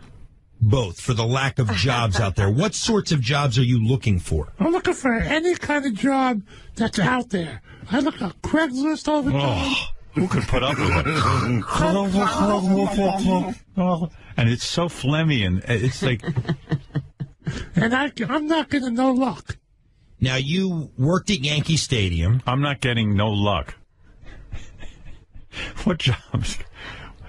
Season's over. The season's over. What are you qualified to do? Computers. Computers? I'm qualified to do anything. He's qualified to do anything. Oh, it was the greatest interview ever. I don't know if you heard any of it. It was so good. I was like, I got to get some clips of this. I love people who say they can do anything, which gives you no ability to help them at all. What's on your resume? Everything. It's like he's gargling in there. Oh, you should hear his thoughts on Obamacare. They're all over the place. Let me ask you this. Do you have health insurance? I sure do. You do, and it's through the government? I sure do. How does he have health insurance? Oh, we all know. They said, well, is it through the government? Through Medicaid. Okay, so that's through the government. Right. So you haven't had to inquire about Obamacare. No. You've heard about the glitches on the website that have made it virtually impossible for people to sign up quickly. Your reaction to that?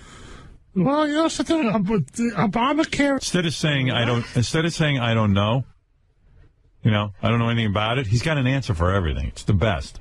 It's horrible. A lot of people out there have no jobs. They can't pay for insurance. I mean, Obama should give free health care to everyone that doesn't have a job. Right, but I wasn't really asking about the merits of Obamacare. I was asking about the glitches on the website. Does that concern you? With all that computer experience, why doesn't Hypercharic fix it? You that people can't sign up Absolutely. quickly. Yes.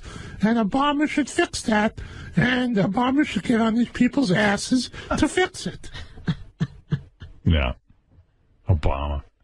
He knows the word Obama. Obama's responsible for every bad thing. Yeah. I mean, I got tons of it. I should just play the whole show and be done with it. Well, so I good. just wonder where he gets these ideas, because he's not a great thinker. Here's a tape of High Pitch just saying K words, because whenever he says a K word, it's so gross. Creamy Kevin called Kenneth Craven carnal contact. I know. Creamy Kevin. Okay. Oh, his theories are better than Sal's. If you want to blame Obama for you not having a job, let's blame your education, and maybe it's not your fault. Maybe you're really special ed. But let's not blame everybody that you can't find a job when there's thousands of jobs. Good point. I think in High Pitch Eric's case, it's not exactly like someone looks at him and goes, I got to employ that guy. Yeah, he's undertrained to take what jobs there are available. Out there, people don't... Listen, you don't know what I do at home, do you? So you need to shut the fuck up. I know what you do. You freeload.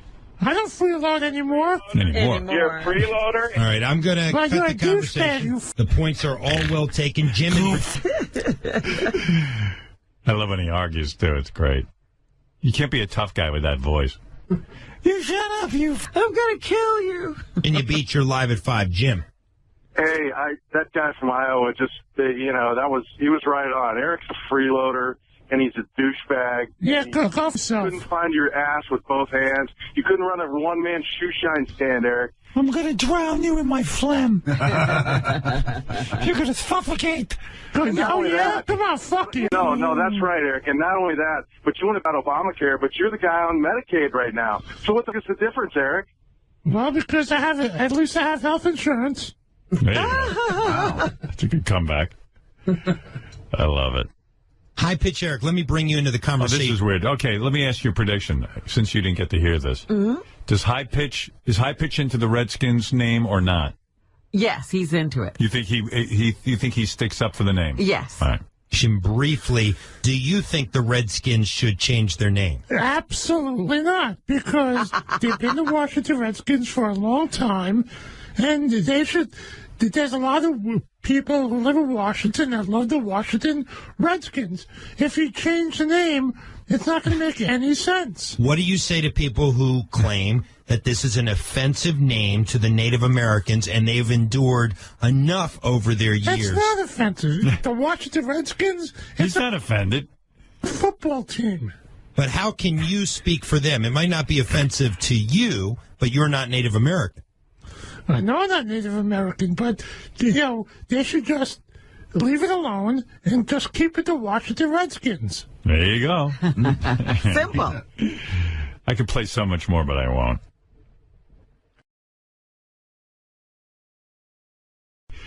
Eric the actor, you're on the air. How are you?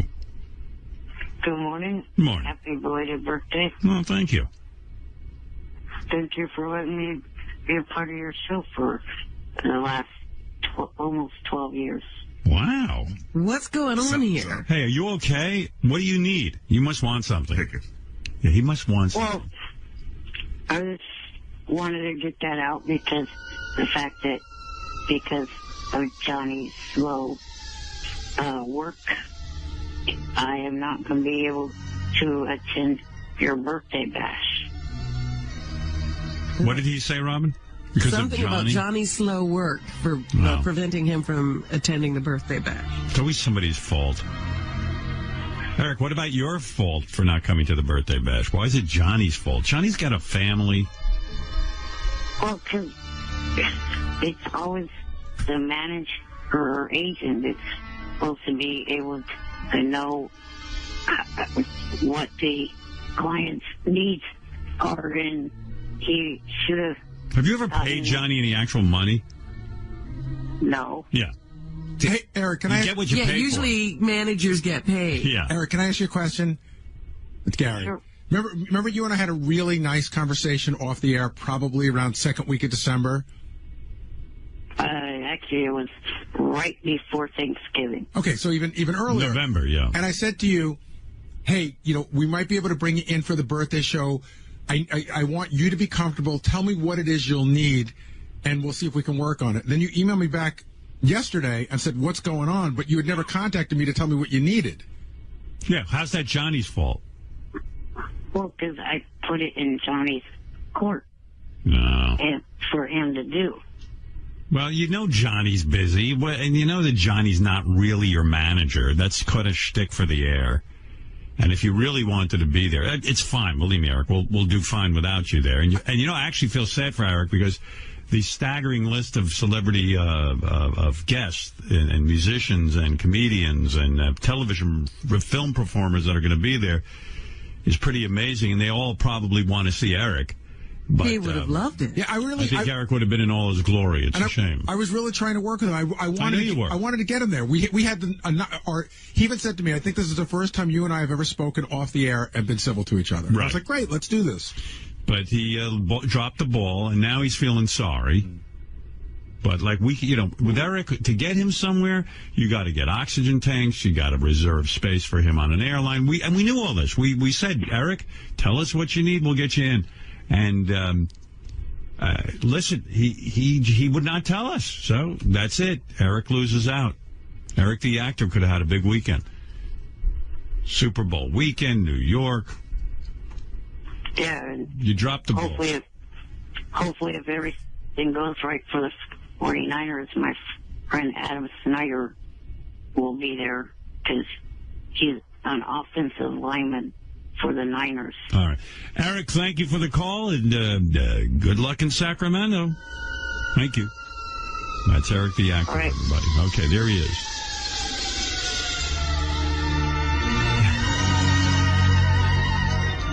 That's an update. I kept it short for those of you who don't enjoy listening to Eric. Just another glimpse into the little guy's life. He blames Johnny Fratto for him, and I know Eric's upset that he's not going to be at the show, but he really only has himself to be upset with. Am I right or am I wrong, Robin? You're absolutely right, but I'm still flabbergasted about the tone at the beginning of the call. Yes. He was so nice. Well, that's when he was leading somewhere. I didn't want to ruin it by listening to where he was going with this. There you go. I'm thrown. You can't plan things like that. I was thinking about this birthday show. It's so crazy. Eric the midget, Eric the actor, whatever you want to call him. He's so busy blaming Gary and Johnny Fratto for not coming to the birthday show. And you can't talk him out of it. We talked to him very sensibly yesterday about how this was all his fault. But he's never going to take the blame. No. Eric the actor. So on the phone he goes, I would have been at the birthday show. Gary ignored me. I go, Eric, that's not true. Gary asked you months ago, you were the first person we called. What do you need to go to the birthday show? And now it's getting close. And he would have had the time of his life. When you see who's there, Eric would have been in all his glory. And these are all not only famous celebrities, but they all know Eric. Right. He blew it. He's going to rob him, he has robbed himself of the time of his life. I missed out on the time of my life, and it's all Johnny Fratto's fault. I missed out on the time of my life, and Gary made me punch a freaking wall. I'm an idiot. I feel like a club-footed. I blew it. Right. You did blow it, and I told him that yesterday. People complimented me in the email and said, Howard, you really told Eric off, and you explained the world to him very clearly, and I received a lot of accolades for that. Here, I'll read you some of those. Maybe I'm making that up. Maybe I didn't receive any accolades. What? Yeah, here, yeah. They like the... Howard, I like how you told Eric yesterday that it was his own fault. He needs to hear that. See? There you go. No, it was one email. Nevertheless. Eric, I got to take a break, but when we come back, I'll talk to you, okay? Okay. When we come back, you can talk to us. You know what I'm going to tell you when we come back? What's that? How you blew it not coming to the birthday show. You know you were. I don't believe that. You heard the birthday show? Yes. Wouldn't you have loved to have been there? Oh, my God. The audience alone, you would have been so thrilled. You blew it! Don't try to give me some on this phone how you wouldn't have cared. Because you'd be lying. Well, no. When you come back, I'll tell you. Do you have a cold? Go ahead. No. You're going to tell me you wouldn't want to be sitting next to Robert Downey Jr.? You wouldn't want to be hanging out with Dave Grohl and Steven Tyler? Yeah, I mean, you practically come in your pants over Kelly Clarkson. Oh, my God. If he had seen Jewel, he would have just died and gone to heaven. With her titties out? You're lying. Go ahead, take your break, and I'll all right, explain after. hold on. Red Ron! Robert Downey Jr. had a suitcase to take you back home in. He brought one. He thought you were going to be there, and he was going to take you home with him. He was just going to stuff you in a suitcase. Or was that a duffel bag? I couldn't tell. I think it was a duffel bag. Gary, was that a duffel bag or a suitcase Robert Downey Jr. had to bring Eric home with him? Duffel bag. Duffel bag, okay. You know what? I can't wait for the commercial. Tell me why you didn't want to be at the birthday show. Well, from what I heard after, it didn't sound like many of the quote-unquote Black Packers, which is the group that you have me lumped in, got much time to be around the celebrities. Why would it have been Jeff the Drunk, high pitch.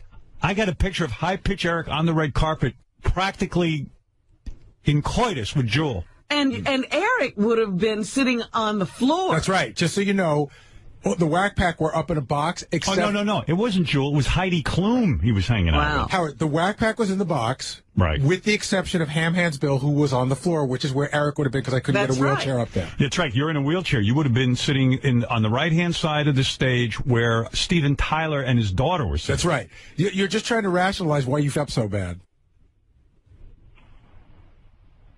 I don't think I screwed up.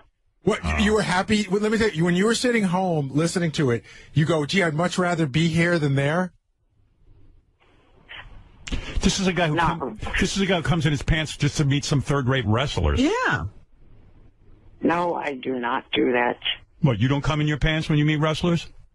No, I don't. You get a boner, though, right? No, I do not. You don't get a boner with your baby cock? His Smurf dick. His Smurf dick? His Smurfy dick? You remember that call? That was good. What was that call again? So bad. Our old assistant called him, and it claimed to be from somewhere. And she's like, and she goes, rub your Smurf cock against the phone. That's my favorite call ever. Me too. Smurfy. No, she said Smurfy cock. No, your Smurf cock. Did she say Smurf cock? Yeah. I've listened to that phone call 1,000 times. Me too.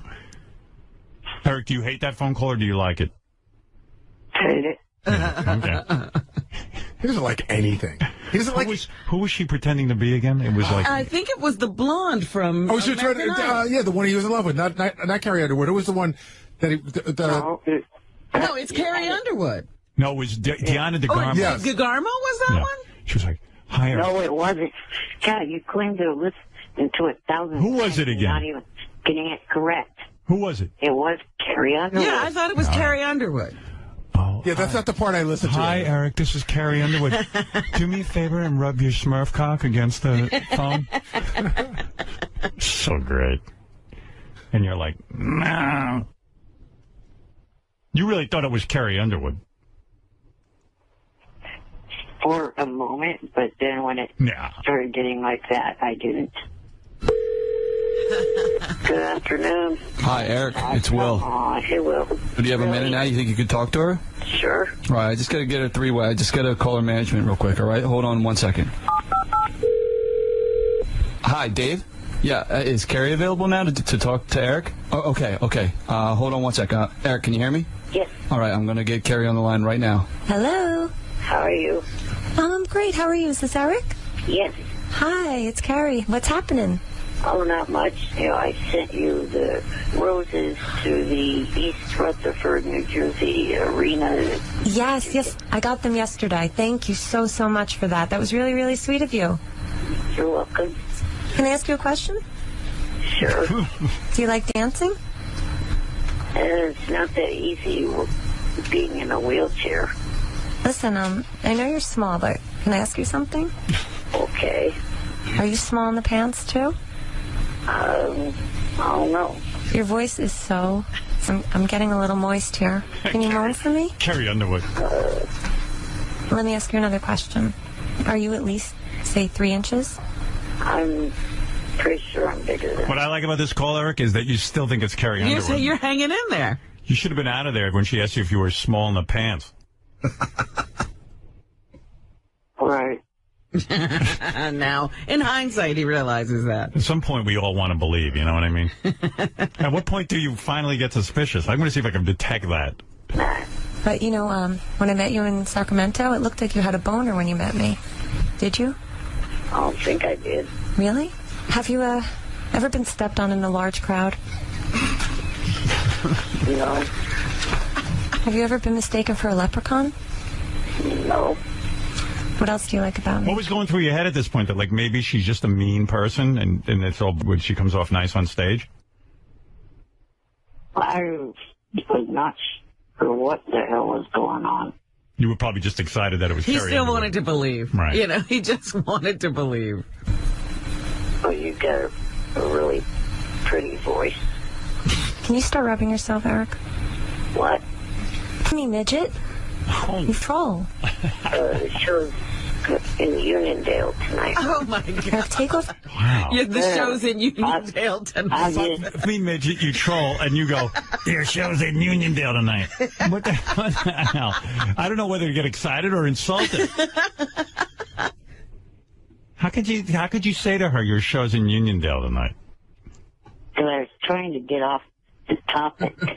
I say, you're trying to switch Trying up. to change the subject. All right. It's true. Like, this is his dream date, and she's coming on to him, but in a weird sort of leprechaun, Right. And insulting. she's not really looking for him to be a long-term boyfriend. commitment. Yeah. It's into a kinky thing. I just wanted to try him out. But if you think she's the real Carrie Underwood, why not just stay on topic and go with it? Because I wasn't, at that point, wasn't thinking it was the real one. Ah, right. Then why didn't you just hang up? Because he thought it was Carrie Underwood. Let's continue. Your diaper and jab me with that shrinky ding. Take off your diaper and jab me with that shrinky dink. Let's hear what he says to that. I don't wear a diaper. Oh. Are you up for going on a date? Yeah, definitely. Yeah, but would you think? Probably not on the first date. Why wouldn't you? Look at him being hard to get. Dude, why wouldn't you have Carrie Underwood on the first date? I don't know. Are you out of your mind? You went down to the bunny ranch with those chicks. Why wouldn't you have Carrie Underwood? I probably would. Of course you would. So why are you telling her you're not? She's like, take out your shrinky dink and put it inside me. Shrinky dink. Take off your diaper and give me that shrinky dink. I got to give somebody the Academy Award. Who fed her the line shrinky dink? Do me a favor. Repeat after me. Deplane, deplane. Why? Because it turns me on. Deplane, deplane. Say it. The plane. Oh, boy, was he in hook, line, and sinker. I can't believe you pretended to be Hervé Villachez for Carrie Underwood. Have you no dignity? He won't even do it for us. All right. Are you crazy over there? No. You think Carrie Underwood's going to ask you to say deplane, deplane? No, no. Yeah, well. But he was in the throes of rapture. Yeah. Faster, baby. Come on. Plane. Faster. The plane. Hey, Eric? Yeah. Do me a favor. Rub your Smurf cock on the phone real quick. There it is. Why? Because I want you to. Smurf cock. Why? Yeah, that's a good question, actually, Eric asked. Why? Why should I rub my Smurf cock on there? Just take it out of your pants and rub it against the phone. Take it out of my pants and what? Rub it against the phone. Repeat their instructions, please. I don't believe my ears. I think I hear it, Eric. Is that you? Are you doing it? I did it. Do it again. Do it again. I can't believe you're rubbing your Smurf cock against the phone. I didn't even know you had a Smurf cock. Dumb. Why would I do that? I wouldn't ever want to use the phone again. Oh, please. Why wouldn't you do it? Because you're doing everything she says.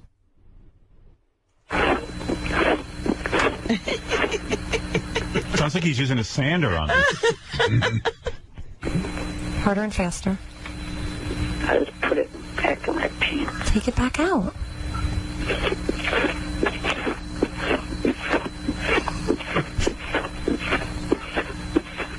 Oh, my goodness. Does the phone smell like dwarf cock? Huh? Don't you guys have sound check in 25 or... Did you make a mess in... Don't you guys have sound check? Eric, that's sweet. You're worried about Carrie Underwood's sound check. You're a good guy, you know? He's nervous that he's having phones with her and she's got to get the sound check. Or underoos yet, Eric? I wear regular underwear. Oh, okay. Talk dirty to me, please. Say you want to me. I want to have you. No. Say I want to you. I want you. Can I give you a tip? When a chick says, repeat after me, I want a few, say it. Yes. Exactly. Don't try to clean it up. She wants to talk dirty. That's my opinion. I want to have some views, not as I want a view. Here, practice with me. Eric? Eric? I'm here. Say you want me. I'm not repeating that right now. See, he doesn't learn. Louder and faster. Come on. Faster. Come on. I love you. Well, look, I have to do an air check. I'll have my manager team call you later. Okay. Manager team. Bye-bye. The Carrie Underwood, one free. I sure wish that was the real Carrie Underwood. Oh, it would be so funny if it had been. Yeah. Believe me, I wish Eric would hook up with Carrie Underwood. I'd be happy for him. Well, like you said, he missed a great opportunity. There were beautiful women all over the birthday bash. Well, I did miss you, Eric. I'll be honest. Right. Well, when are you going to be doing the America's Got Talent out in L.A.? In April. April, I'd have to look at the calendar, but April. Hey, Gary, you know when I'm going to L.A. for America's Got Talent? Hold on, I'm looking. I have people for that, Eric. Eric is now going to work on this because he realizes he missed a great opportunity by letting it fall into the hands of other people. You see, he's proactive now on the phone getting information. Yep. Well, you know what? We had fun the last time he came because I sat Eric right next to me, and he got to kind of, right? You were pretty close to me that time, and I kept looking over at him. And I'd say, hey, Eric, what do you think? And he'd give me thumbs up, thumbs down. Yeah, but I'm simply saying, you notice he's handling this different than the birthday show. Well, he learned. Himself over royally. He doesn't want to admit that he's pissed at himself for doing it, but at least he's doing something different. Gary, see if you can get AGT to remove that rule of theirs. There are no little people in the audience rule. It looks sometime they have an age limit. They try to keep Eric at. They thought he was like 7. Age and height limit. You got to be 12, I think, to get in. Dude, I think you got to be like a 18 or something. It looks like sometime around the week of the 21st of April. 18 and at least 4 feet, and Eric doesn't qualify. I think we're shooting like 5 days in a row, Eric. So you could have like an AGT marathon if you want. I don't care. I'll put you in a good seat. Are you going to be doing the party at Jimmy's? No. No, not this time. No, I told Jimmy he wants to have a party, but You said no to the party. I get embarrassed. It's ridiculous with that party. Well, how come you can't look at it as just a party Jimmy's inviting you to? I don't know. You know what it is, though? Are you tired and you'll be too busy? Yeah. I'm already tired. I'm not even there yet. I'm going to sit Eric on Mel B's breasts during the breaks. Yeah. That's a good vantage point. There's a company that wants me to give you some other product, and hopefully I could do that when I'm there. I don't need that. No, I think this is some kind of payment situation he's into. Is it vaginal mesh? No, it's you got at your place, and you have big home entertainment stuff, right? Yeah. Well, this would go along with that. They hang on your wall, and they're wall art, but they're speakers. No. Imagine how that looks. That'll fit right in. Speaker mixed in with wall art. That can't be. I mean, I'm sure it's lovely. What's that velvet Elvis there? You know where I'm going to hang that speaker? Right next to that picture of those dogs playing pool. There you go. That I have. You're telling me if when you come to AGT, you're going to give me speakers that are also wall art? Why would I want that? Johnny showed me them when I was there in December. They're actually really cool. So you put them in your house. I'll give them to you. In other words, just tell the company you gave them to me. Dude, in my house, I got this tricked-out system. I got speakers in the ceiling. He has speakers. You don't even see the speakers, and then I get real wall art. He's not been listening to the sound from the TV. Yeah, I don't have to combo my wall art with my speakers. They also want to make a donation to send to North Shore. Let's send it to Bianca's Furry Friends. That's good. Now that I'm all for. What it is, I think that I remember from what Mike told me, they set aside 100 of these wall art speakers that they will want you to autograph, and they were. I'm not going to autograph them. Oh, dear. No, he's making all kinds of deals for you. Yeah, Eric, do me a favor. Leave me out of your deals, okay? All right, Eric, I got to go anyway. But I wish Johnny was on with me so he could help me explain. You know, you've explained enough. You've explained it fine. Guess what? They're not the first ones at the party to come up to me and tell me what I'm going to do in order to help. You know, they've got a great idea. Right. I get great ideas 5,000 times a day. Just like that one, where I'm going to sign things and we're going to make money and somehow it's going to benefit them. All right, Eric, I got to go, okay? All right. Bye. Bye for now. Thank goodness you'll finally get some speakers. Well, speakers that have wall art. Like You've been going without all this time. I make a pretty good living, so I've been able to get those speakers and wall art separately. Well, I like how, Eric, you've got a pretty big system, so I'm going to get you some speakers that are wall art. I'm pretty sure if I lived in a van down by the river, I still wouldn't have wall art speakers. I would like to think that, okay, times are tough, but I still have some class. Wall art speakers.